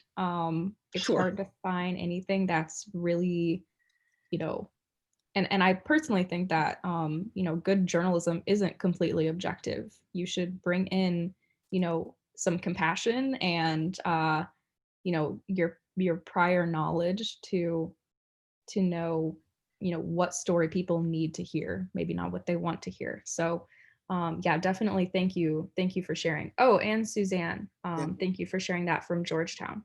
Yep. Let's take a couple more questions for Holly. Anyone? I think. Open your mic. Anyone else? I saw Jillian, not to interrupt. No, go ahead. How can students get involved? Yeah, go ahead. Yeah. Jillian, do you mean with our organization specifically, or just journalism?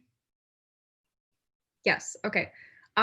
So we have internships at our office that are open to, anyone like post high school. So right now, all of our internships are remote, which is actually really nice because we're able to work with a lot of people who, may not be able to or want to move to Washington, D.C. I know that, prior to getting this job, I had never really left the Midwest. So Yeah, we have some really great internships. In fact, a lot of our staff are previous interns that we kind of just hold on to. And those internships, we have education ones to work with our K through 12 team. We have editorial internships, so they work more with our website and working with our journalists to get those stories published. So those are some really great opportunities. We also have a campus consortium program. So work with about 35 colleges and universities across the country to support programming in their college. So in pre-COVID, that meant bringing journalists on campus to talk about their work and connect with students, and also supporting a student reporting fellow each year to do their own reporting. So we do have community colleges as part of that campus consortium. City Colleges of Chicago, Forsyth Tech Community College, Glendale Community College is a new one. Also, sorry, just a noise went by. We also have quite a few in New York as well. So definitely check and see if, your school has been involved with this at all. And, if you're interested in seeing what that could look like on your own campus, definitely let me know. I will say that we do, in most cases, want some funding from the campus. We have some funding opportunities from organizations that we can use, some grants that we can use to support, but I'll put my email too in the chat. That would be great. That'd be great, Holly. So thank you, Holly. Let me give her a round of applause. That's great. And so that you know how to reach the Pulitzer Center, I've been working with the Pulitzer Center for a long time, and most recently with Holly, which has been a real pleasure. And so I really encourage you all, and you don't have to be in journalism to rely on the resources of the Pulitzer Center, though I know a lot of you are on that kind of writing journalism spectrum. So, and small world, Rich and Holly, right? Yeah, no, that's Harper College, right? Okay. Yeah. So why don't we go ahead? It's about 5 after 1. Let's take another 5-minute break. Then we'll come back at 10 after 1, and I'll introduce my colleagues from the National Museum of American Diplomacy. And then the last part of this will be on that. I know Lauren has arrived, but I'm going to turn my mic and my camera off for a few minutes myself, take a little bit of break. I'll come back in 5 minutes and then we'll go from there. If you all want to stay in the room and chat, that's great also. And thank you, Holly. I'll be in touch later on this week, but thank you for joining us today. Yeah, of course. I'll stay on for a few minutes in case. You can stay along. You can stay for the whole time if you want. Feel free. Hey, Holly, Rich, that is amazing how small the world is when you get right down to it. Yeah, no, that's so funny. My dad is from Chicago, and my uncle stuck around in Palatine. So Yep. Yeah. He and I are in the same department. He's been around for a long time. He was hired, as an adjunct, and I may have been on his hiring committee. I can't remember, but we were most famously, he's a great keyboardist and musician all around. He's most famous though, or our most famous connection is working together in an English department band called Sartre's Dog. And it was quite a good deal of fun. Yeah, that's great. We usually, not this year, obviously, but usually we all go up to his house for 4th of July 4th. Yeah. Yeah. I may have seen you. Actually, we may have bumped into each other at one time. Yeah. That's great. Well, thank you so much for being here today and for the presentation. It was amazing. Yeah, of course. And anyone who's still listening, just let me know if you have a question or anything. Cool. All right. Take it easy. Nice to see you. You too. Bye. All right. Bye.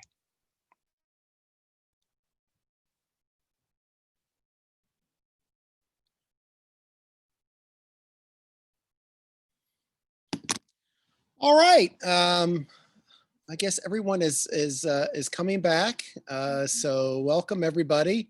I see my colleague Lauren from the National Museum of American Diplomacy is with you. Thank you, Lauren, for joining us today.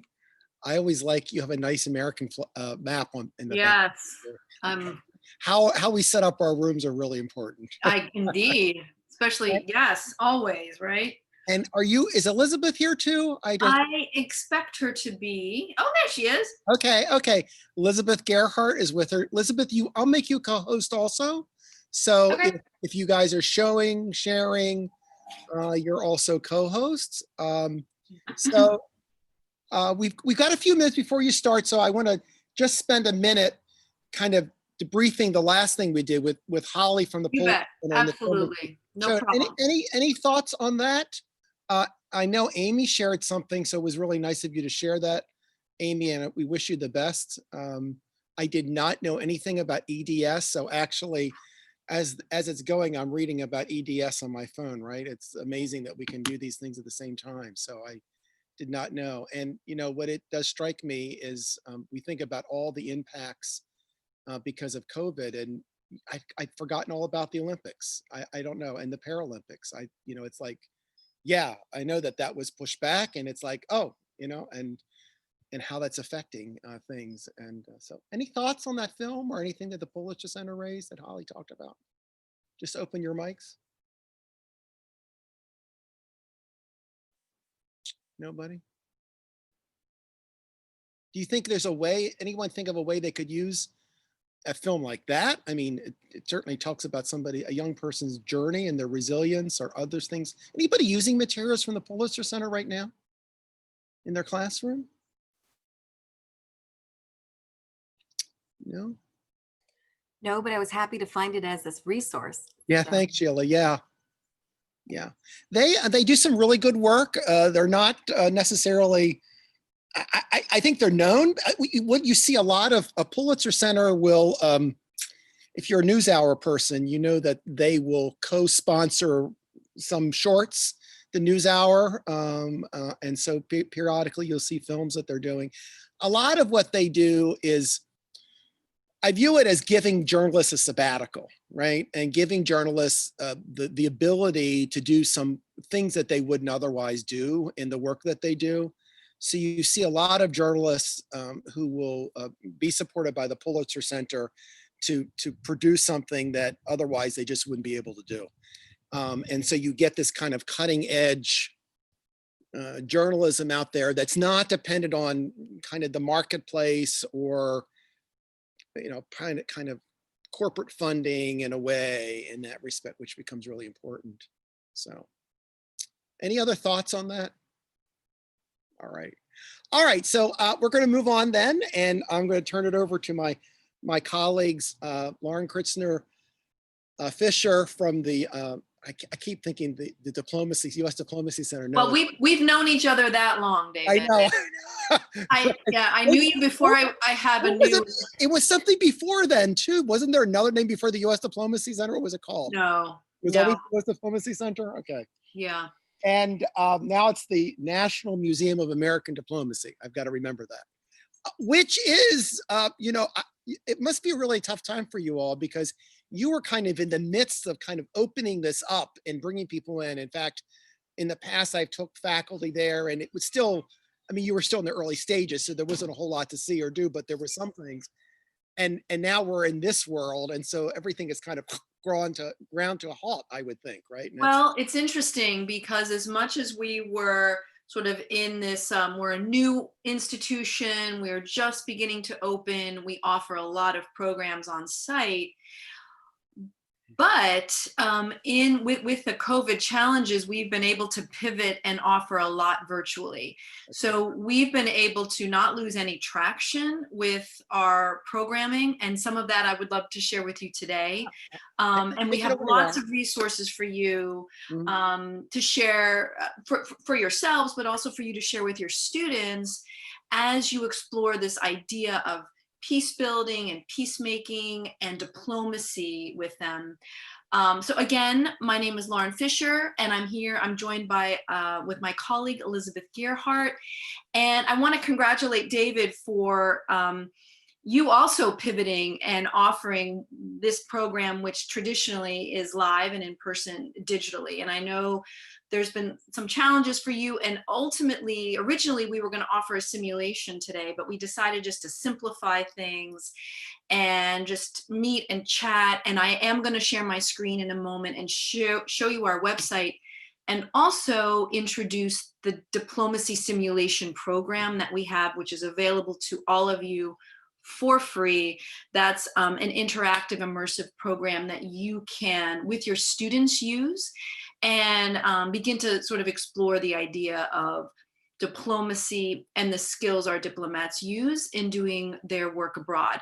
So I'm with the National Museum of American Diplomacy, which is a part of the State Department. So as the education director, along with Elizabeth, we do lots of outreach and engagement with teachers and students of all ages. As mentioned, we do host groups on site. We are now working with groups virtually, but there are things available to you without me on our website. But just to share with you, our mission is to share the story of American diplomacy through exhibits, artifacts, stories, programs, and American diplomacy as performed by ultimately the US government, so our US diplomats, whether they're working for the State Department or other federal agencies who work abroad on our behalf. My job is not to explain policy. My job is to help our audiences better understand the work of the State Department abroad, but also on global issues and what those global issues are. And to kind of start this conversation about diplomacy and what is it and how is it done. And in part, kind of in stimulating these conversations with students is also to make them aware of how their government works on global issues and how they work with other countries, but it's also to in part stimulate them to realize that, they could have this as a job, right? That there is a US Foreign Service that represents us and works internationally. I'm a civil servant, so I work domestically, but that there's this, career option for your students if in fact they're interested in diplomacy or global issues. So I'll leave it at that. So that's sort of our mission, is to help our audiences better understand the process of diplomacy, who we are, and to also kind of explore the history of American history through that sort of lens of diplomacy. We learn a lot about important wars in our past, but we really never look at the founding of our nation or how we've become who we are through that lens of diplomacy. So I'm going to share my screen. And I am going to take you to our website. And our website, hold on here. Our web address, I guess, is diplomacy.state.gov. So that's what you need to remember, diplomacy.state.gov. And here you see our homepage, and it's a view of our preview exhibit, as we call it. Diplomacy is our mission. And this is a glass pavilion, which is the first phase of our opening as the National Museum of American Diplomacy. In this glass pavilion, if any of you have visited the State Department before, it's attached to an entrance that goes into the State Department. So this is the 21st Street side of the State Department itself. A few blocks south of this entrance is the Vietnam War Memorial and also the Lincoln Memorial. So we're not far from the National Mall. So this is a view of our beautiful glass pavilion and our preview exhibit, Diplomacy is Our Mission. And then you'll see we also have a lower level, which is a convening space where we host programs and where we facilitate a lot of our diplomacy simulations. I want to draw your attention to the tab bar at the top. So we have education, exhibits, collection, and programs. And we're going to explore some of those. But first, I'm going to just scroll up and give you a little bit of a view, and you see some of these rotating images here, and these are sketches of the permanent exhibits, which we are currently developing now. We are a public-private partnership. We do have a 501c3 nonprofit partner called the Diplomacy Center Foundation, which is the fundraising arm of our efforts, of our project, and they raise the money, and they are raising the money to build the glass pavilion, but also these exhibits that we will ultimately install into the museum. So we will be a 40,000 square foot complete museum that explores what is diplomacy, the history of diplomacy in a history hall, and then a practice diplomacy education hall, which we will also have. This here in our mission, you see to the left an image of one of the current preview exhibit that we have on view. Diplomacy is our mission. So once we reopen, and once we are, beyond this pandemic and we are reopened, and if you come to DC and you bring your students, we would love to host you. And in these pods, or in these exhibit spaces that we have in Diplomacy is Our Mission, we are exploring the idea of diplomacy through a contemporary story, a historical story, as well as a surprising story. So that just gives you a sense. We also have, and I will show you in a minute where you will be able to find these, we have this Diplomacy is Our Mission, as I've mentioned. We have some of that content that can be explored online currently. And we also have a series of online exhibits that I will show you where that is, as well as resources that, as you explore this, diplomacy with your students, we have resources that help them understand, and in its very sort of basic language, what is diplomacy, and what is a diplomat, where do they work, the issues and the types of diplomats and the jobs that they perform. All right, so what I'm going to do is just lead us back to the top and first go to the exhibits. Actually, you know what I'm going to do? Let me hide. Okay. Under exhibits, we have here some online exhibits, as I mentioned. Let me go here. And okay, so first, if you're exploring history, we have an amazing interactive exhibit that looks at the rise and fall of the Berlin Wall, diplomacy during the Cold War. It's this amazing timeline that gives sort of overview history using some videos and personal histories and image of the sort of at the end of the Cold War, the division of Germany, and then we've segmented it into 5 segments here, or 5 chapters. So, for example, if you're looking right at the end of World War II, you would look at this and just scroll down here. If I can do this, here we go. So we give some history here through primary source. It's a top level look, highlighting the notion of diplomacy, as you can see, looking at sort of describing what Radio Free Europe was, the Freedom Bell. So this just kind of gives you an example. It's something that you can explore for yourself or share with your students depending on your content. I'll just look at Diplomacy Despite the Wall, which is yet another chapter. You would just wait for that to load. And again, what is great about sort of this exhibit, it's also, again, it's sort of told through the diplomats and some of their oral histories. And so you have this to explore. I don't want to just stay all on this, but anyway, so this is the Berlin Wall. We also, as mentioned, have the Diplomacy is Our Mission. As I showed you, it's in that glass pavilion, and we have the different stories, some of which you can explore here. For example, I'll look at the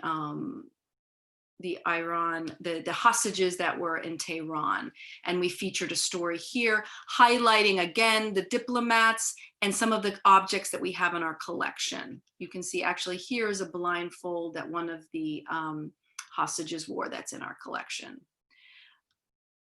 Going back to exhibit, so that's Diplomacy is Our Mission. We also launched in June of this year an exhibit that looked at the State Department's repatriation efforts. So at the start of the pandemic, one of the missions of the State Department is to repatriate Americans from abroad back home, whether it's during a pandemic in our case, whether it's in the case of a natural disaster, an earthquake, or political unrest. So we put together this exhibit that looks again at our efforts told through the stories of our diplomats. So you can explore this. We also have a 1-minute video here that kind of highlights looking through time. It's a short video, but it looks at sort of the State Department and its role in repatriating Americans. So that's another. So lots of content here for you to explore. Faces of Diplomacy looks at individual diplomats, and here's their personal stories of why they were attracted to the service and their jobs that they perform. GLIFA, it's Gays and Lesbians in the Foreign Affairs Agency, an amazing history here as well. So again, sort of another bit of the State Department's history that you can look at with your students. We also have some information on our nation's Great Seal.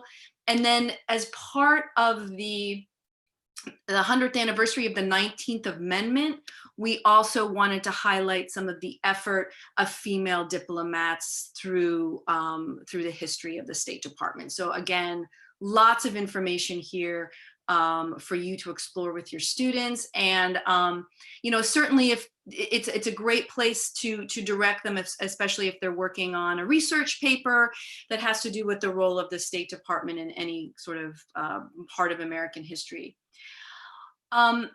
The other thing, because of COVID, we did launch a lot of virtual programs.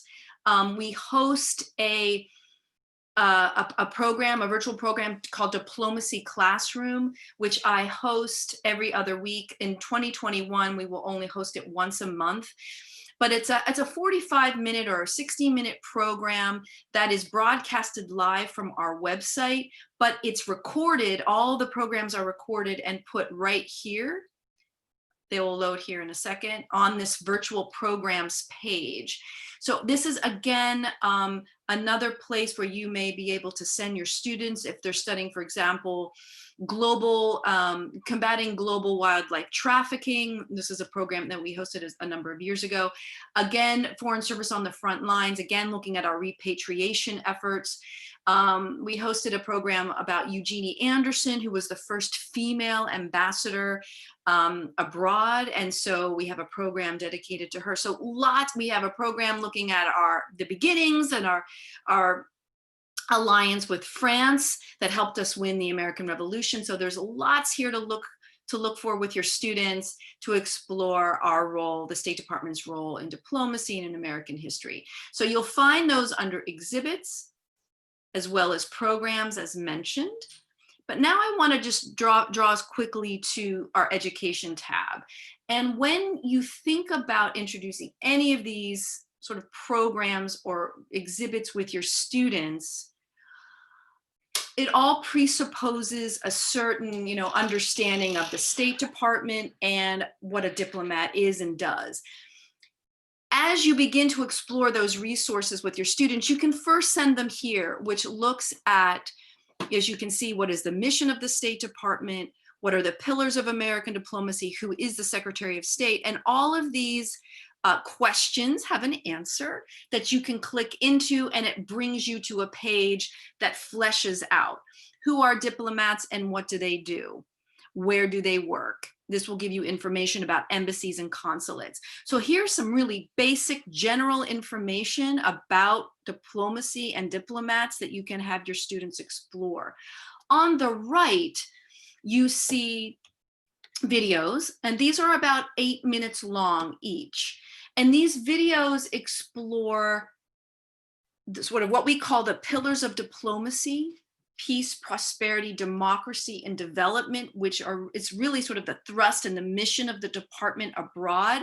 These are short videos, 8-minute videos that you can play for your students or yourself that interview diplomats on location abroad. In the case of Exploring Peace, it's filmed in Estonia, that explains sort of their work and how their work contributes to sort of the peace of our nation abroad. So these are great 8-minute sort of brief videos that kind of further explore our work. I'm going to just draw your attention to our email list. If you want to join our email list as we have further programs, you can get those notifications. We also have some short videos, and I'm going to try and play one, and I'm going to hope that you can hear it. And these videos are diplomats talking about a global issue. These videos that look at, as you can see, wildlife trafficking, migration, oceans and fisheries, freshwater and counterfeit trade. These are just some. They complement our diplomacy simulation program, which I'm going to show you a little bit more in a minute. But these are sort of subject matter expert videos, short, that complement the diplomacy simulation program. But you really could just sort of look at these videos on its own. You don't necessarily have to do a simulation to benefit from the content. So let's see if you can hear. I did not check whatever box I needed to check for you to hear this, but this is from YouTube. So let's see if you can hear it.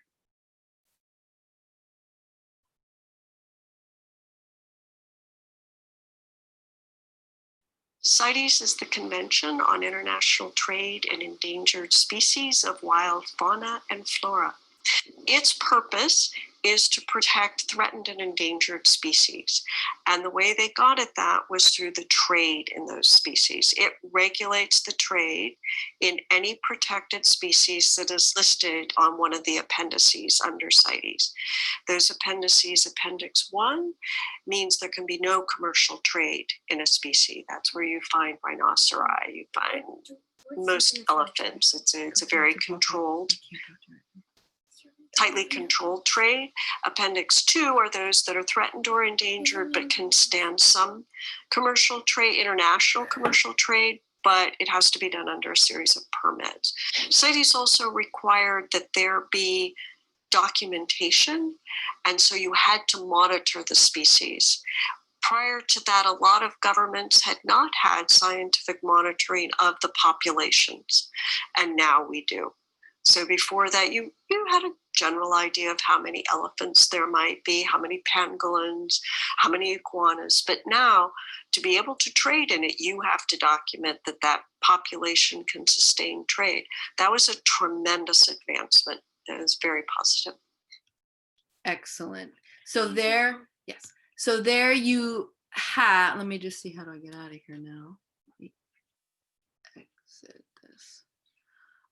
So there you have a pretty good sense of what kind of content those videos have. And again, it's to help prepare students to engage in our diplomacy simulation programs. But again, it just kind of gives you a little bit of information of how the State Department engages and works on global issues.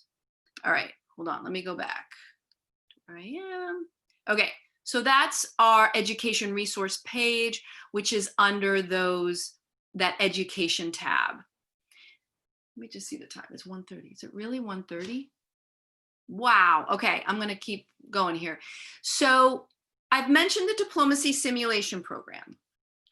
So under, again, that education tab, I showed you this resources at a glance. Everything that's on that page, basically, as you see this Discover Diplomacy tab and all of these other sub-tabs, that resource page sends you to things that are on those sub-tabs. We've just sort of culled those sub-tabs and brought sort of the most essential and important parts to that resource page. But you can certainly explore all of these sub-tabs to dig a little deeper into our work. Simulations. So our diplomacy simulations are hypothetical scenarios that invite students to step into that role of a diplomat and to practice the skills of negotiating and working together to find a solution to a global problem or a global issue.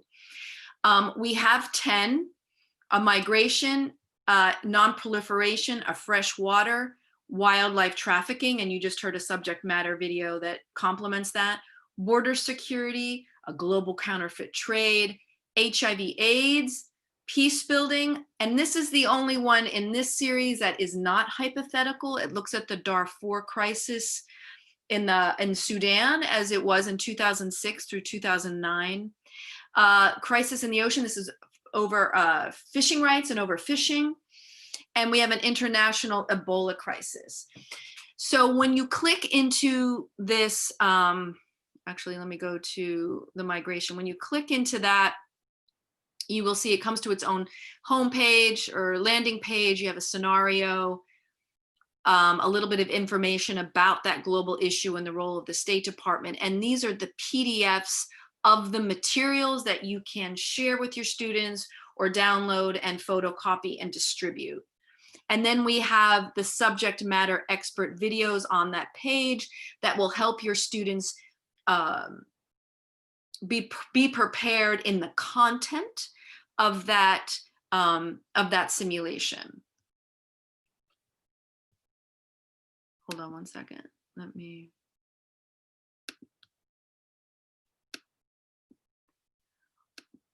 Also, we have a teacher's guide, this button here, that has a written description of how you would facilitate, you as the teacher would facilitate the program in your classrooms. However, I'm just stepping back here. However, we have instructional videos that, again, you can find. We have the downloadable teacher's guide, but we have, well, let me just say, we have, instructional videos that help you understand and how to implement this in the classroom. Since COVID, we've been facilitating these virtually, and here are the virtual instructions of how you do that are not that different in terms of purpose of how you run the sim. It's just through Zoom, and there's some production things to know, and that information is here for you. Also, under the virtual programs, Elizabeth and I led 2 programs for which you can see the recordings that instruct you how to implement the simulation program into your classroom. So this is our website. A lot is here. I hope you have been, shown here. It's somewhat accessible, and there's sort of top level here. We've made it sort of as easy as we can. But I'm also going to just pop us over to a quick PowerPoint to talk a little bit more about the simulation program from a virtual place. So let's imagine you're going to be doing these virtually. And with all of our programs, I like to sort of remind everyone that the State Department is a US federal agency. Of course, there's 3 branches of our government. We fall under that executive branch. The executive branch, of course, is led by the president. And we are just one of many federal agencies. The State Department's mission is to carry out the foreign policies set forth by the president. Our job is to conduct those international relations, build and maintain those international relationships with our counterparts in our different countries and nations abroad. We talk a lot about diplomacy in our programs. We think about diplomacy as the art and practice of building and maintaining relationships and the skill of working with people to find solution if need be, or just sort of, using our tools to build and maintain those relationships. Our simulation program is built for a classroom size. It's built for a classroom size. So between 15 and 30 students, they are divided into different or smaller groups. They're assigned different roles, and sort of their challenge is to sort of work together in this hypothetical scenario to find a solution. Again, the simulation goals are to give them the sense of the nuances of doing diplomacy and to give them a little deeper look into a global issue. We think about the skills that our students use our participants use in these, in the simulations as similar to that when a person is interested in being a foreign service officer and is going through the test or the exam, or as we are looking for and recruiting officers, we think about these different aspects and different skills of working together that we've brought into the simulation program. So composure, being able to work professionally and calmly with each other, having awareness of not only ourselves, but also of each other and other cultures, being able to critically think and analyze a situation, especially internationally, an international situation, to have good communication skills. And this is just not only in language, but also in listening and writing.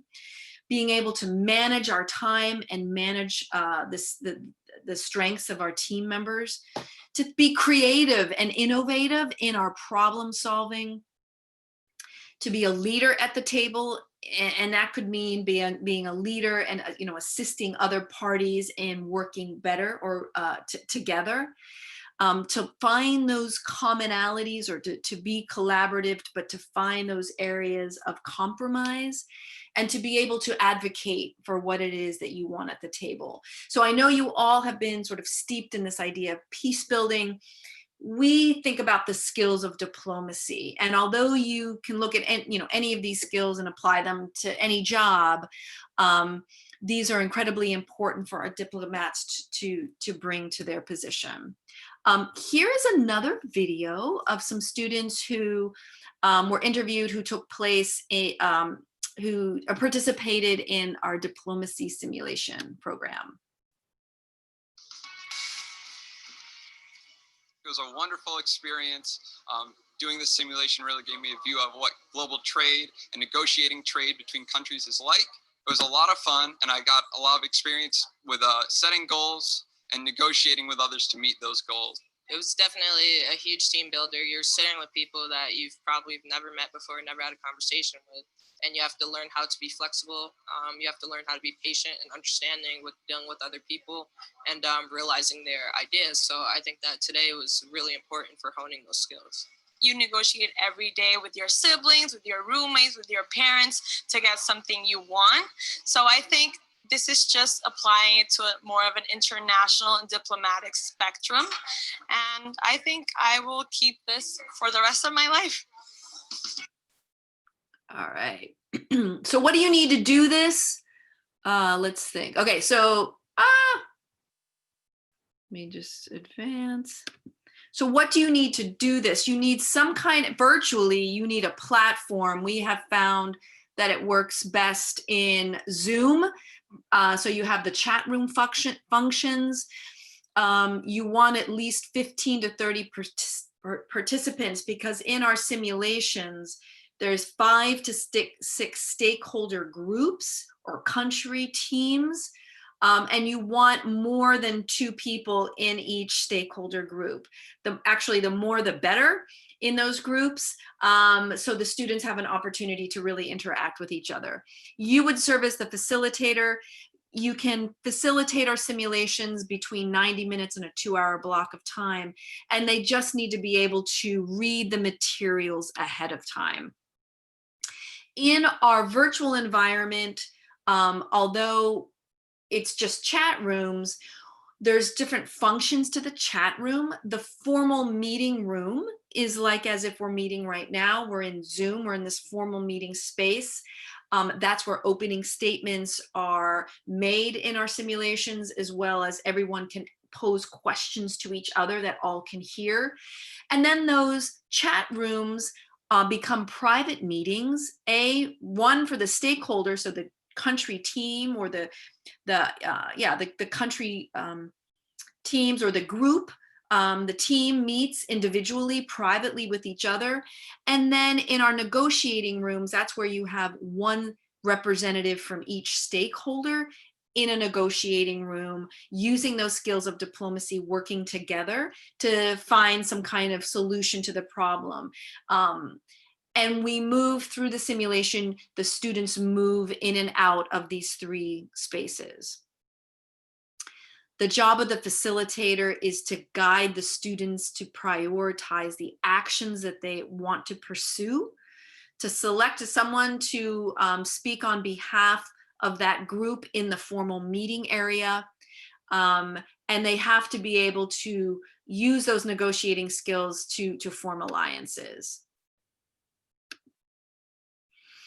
Again, the facilitator, in helping the students to be productive, you want to focus the students on what that action is, the resources they need, the partners that can help them accomplish that, and the timeline in which this action should take place. And again, the negotiating skills are going to be used through all of those all of those phases. We think about negotiating as knowing what you bring to the table, knowing your strengths and weaknesses, knowing who can help you and who might be your adversary, who you may want to avoid or work through a third party to try and get them to assist you or help you. Knowing what all the different options are at the table and the different angles, again, to be able to think critically. And know that it's okay to give something up in order to move the negotiation forward. And again, to know your timeline, how fast things need how fast you need to work. And in the sense of the simulation or virtual program, things move very quickly, so the students are forced to move fast. And it's a good thing in a good way.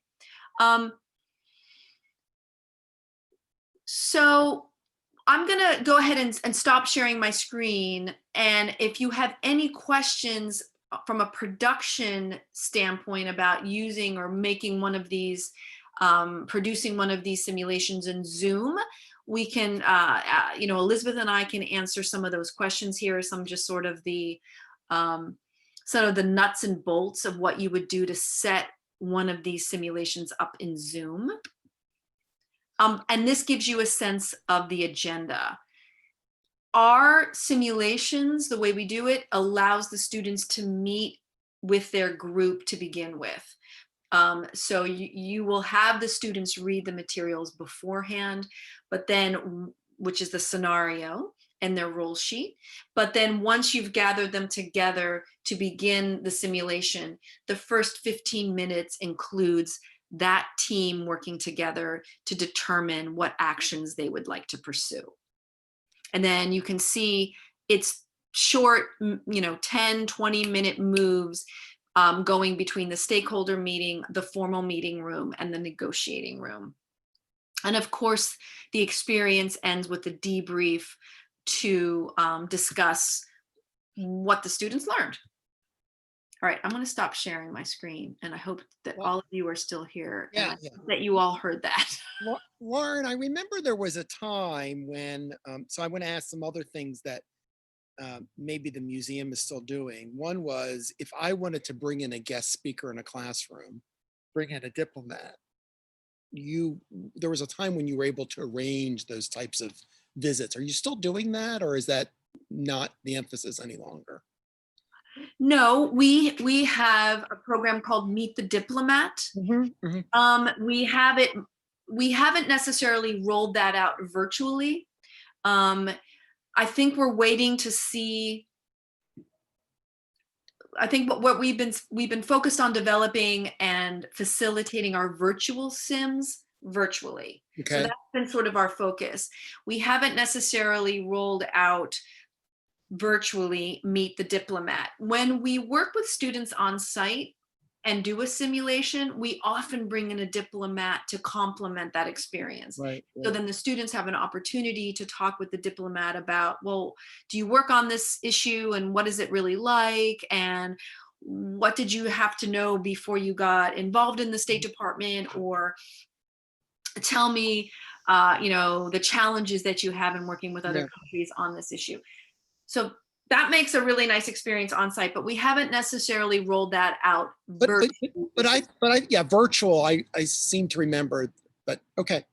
Because I remember that was something you were doing there for a while, but if you get back into doing that, I think that's a great idea, right? That I could call you and say, do you have someone who could talk to my students for 15 minutes or something like that? Yes, absolutely. Yeah, no, I mean, I think we're in discussions of how to roll that out virtually. All right. Questions for Lauren about the museum, about the education program? Can't comment on policy, so that they're kind of prohibited from doing that, but anything about what they're doing, how they're working with students that you all have? Do you see where any of these resources might complement what you're teaching currently, or in future, or in other courses you teach? And I think some of these simulating, we were going to do a public health simulation today. We were going to do the HIV/AIDS. Right. And to think that this is just an international relations thing is not true. Is that you could do some of these things in a health class, medical class, nursing class, science class, lots of different places where you can do these things. So Olivia, you have your microphone over. You have a question? Yeah, I do. Yeah, I think that this is great, and I can really see it, integrating this in like critical thinking. I just wanted to see your advice if you have, because it seems like the simulations require synchronous study for students to be on Zoom at the same time.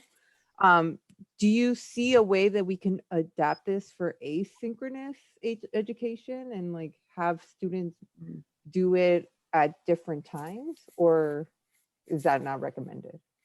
That's an interest. I've never thought about it. That's really interesting. I mean, and I'll let, certainly Elizabeth can weigh in as well. It could be asynchronous in that they could certainly read the materials, right? They could work in their own time with their group, right? Is there a way that they can either share a Google Doc or something like that in terms of how they feel like what they would want to pursue, what goals are important to them? And you could probably set up meetings like between different stakeholder groups. Again, there's typically 5 or 6. So that's 5 or 6 different teams. And on a team is 3, 4, 5 people. So you've got to get the team working together. And I think you could absolutely do that asynchronously. And you probably could pull some of the stakeholders together asynchronously through a Google Doc in some ways, or if they're able to get on a Zoom themselves. Elizabeth, do you have anything you want to add to that? Yeah. So, I mean, first of all, that website that Lauren just showed us is on our website, under the education tab. It's one of the virtual resources. So, but in terms of asynchronous meetings, I guess, absolutely. I mean, we use Google Docs every single day. And I think a lot of schools are really using Google Classrooms, Google Docs, the whole Google suite, absolutely using that. If students want to like text each other, literally go for it. I mean, the beauty of these simulations is that in the virtual setting, they're kind of strict, but when we were in person, it was kind of like anything goes. You want to pass notes?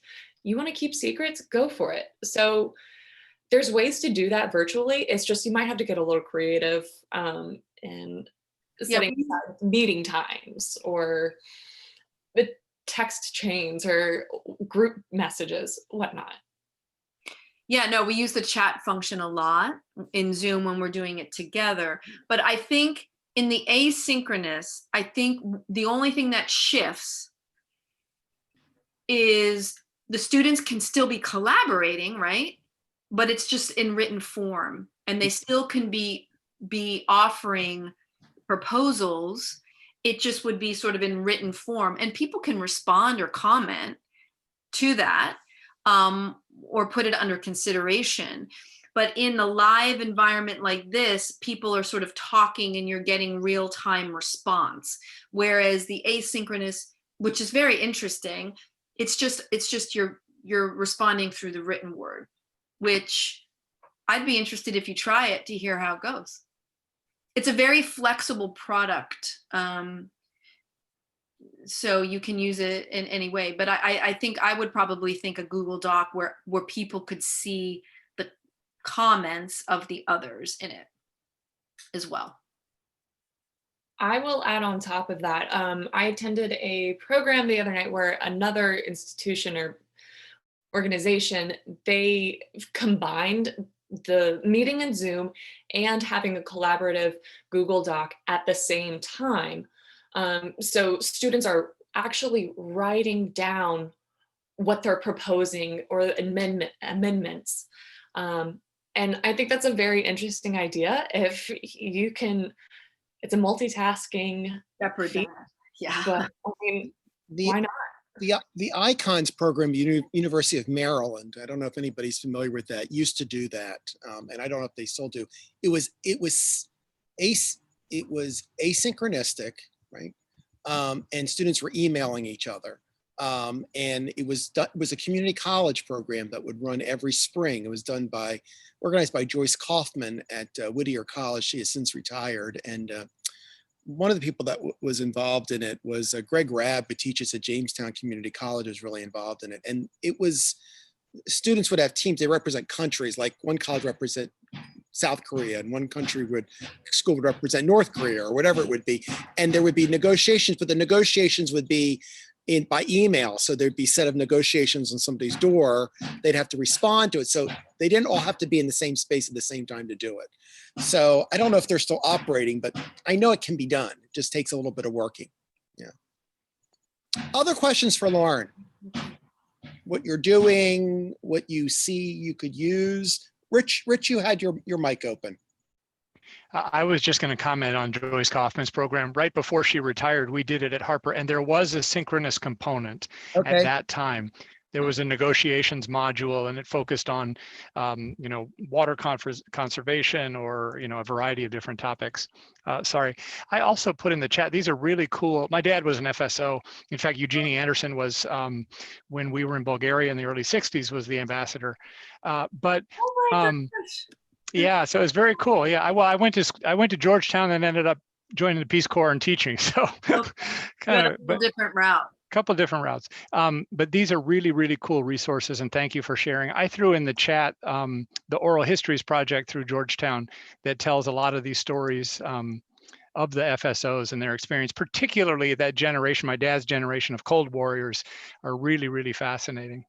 Yes. So thank you for sharing all this. It's really cool. And there's another organization called the ADST, Association for Diplomatic Studies and Training, ADST, and they do oral histories as well of retired diplomats. And those oral histories reside at the Library of Congress. But those are very raw, so they're great resources, but it just requires you reading a lot of text to kind of get the nuggets. But for a student that's really interested in research, those are great primary sources. And also, you mentioned Georgetown. They also have products that, I forget the name of them, but it's through their Institute of Diplomacy, that are products that allow the teacher and their students to read sort of a case study of decisions that foreign policies that were created or foreign policy decisions that were made. And it becomes this case study for you to sort of talk with your students about at what point when that foreign policy was made, what happened, and what happens if another choice was made. And so they have a number of these case studies that might be, I think they're more appropriate for a college student as opposed to a high school student. I think what's great about our product is that it's a very flexible. So I've used it with gen ed high school students, but I've also used it with graduate students because they bring to it their level of understanding the content and their knowledge and skills. So the more sophisticated they are, the more sophisticated they operate on whatever level. But that doesn't mean 15-year-olds in a gen ed class can't give their hand at it and kind of open their minds up to how this sort of this process works. Right. And I would say at the end of the day, simulation work is more about the process and not the content, is that they don't have to get the facts right. You know, students in simulation, they're worried about, oh, did I get the date right? And I'm not interested in that. I'm interested in you understanding the process of how this works. How do you compromise? How do you make your point? How do you do that? I mean, Lauren is saying is right. You can do that with 15-year-olds and 55-year-olds. It doesn't make any difference if somebody knows the world better than somebody else. It's the process you want to teach, right? Right. And that's what I think is so liberating for students when they are in a classroom and it is dates and facts and it's heavy content. And then when they have an opportunity to experience this, it's very liberating for that student who feels a little hemmed in by that. And I often hear from teachers like, oh my gosh, the kid who's leading the way is the one that never talks in my class or is doing doing poorly or something like that. It's very liberating for a student to be able to exercise a different skill set. Yeah. Is very valuable in today's world, as we know. I'll just also alert you to in the summer of 21, Elizabeth and I are working on a project and we're going to be launching 3 new Sims, historical. So the Barbary Pirates, looking at the Barbary pirate situation in 1794, the Spanish-American War, and the Suez Canal crisis of 1956. So those historical scenarios will be coming in the summer. So you would have those for your semester starting, the Barbary Pirates, you're really digging deep in history there, Lauren. Well, we've got to show the evolution, that diplomacy goes back to the beginning. Yeah, right. Which is why we did the virtual program of the Ben Franklin and the Treaty of Amity and Commerce, which is, our before we're talking 1774. Yeah. No, not 1774. What am I saying? 1778.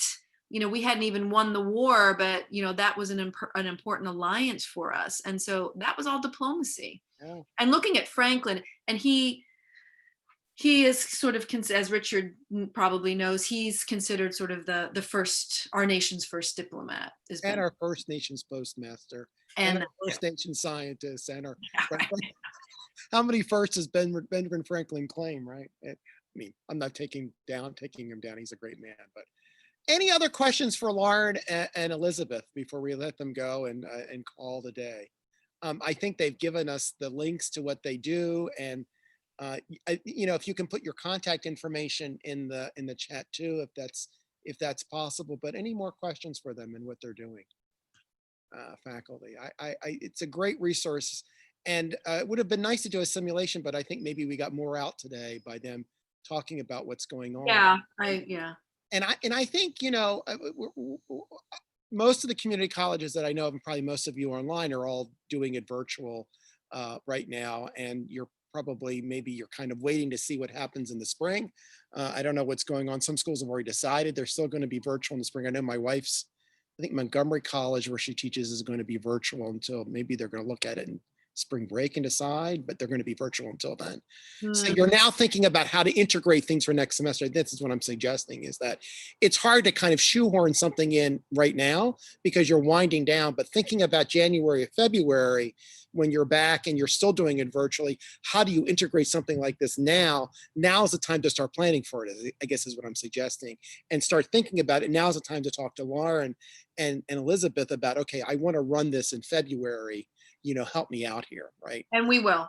Yeah. That's sort of it. I mean, we've talked to a lot of college professors and high school teachers. So we're happy to help you implement this. Yeah. So any other questions? All right, round of applause. Thank you, Lauren and Elizabeth, for joining us. Have a great day. And for everyone else that's still here, we're finishing up at 2, which is what we had really planned on doing originally. So we're going to be done for the day now.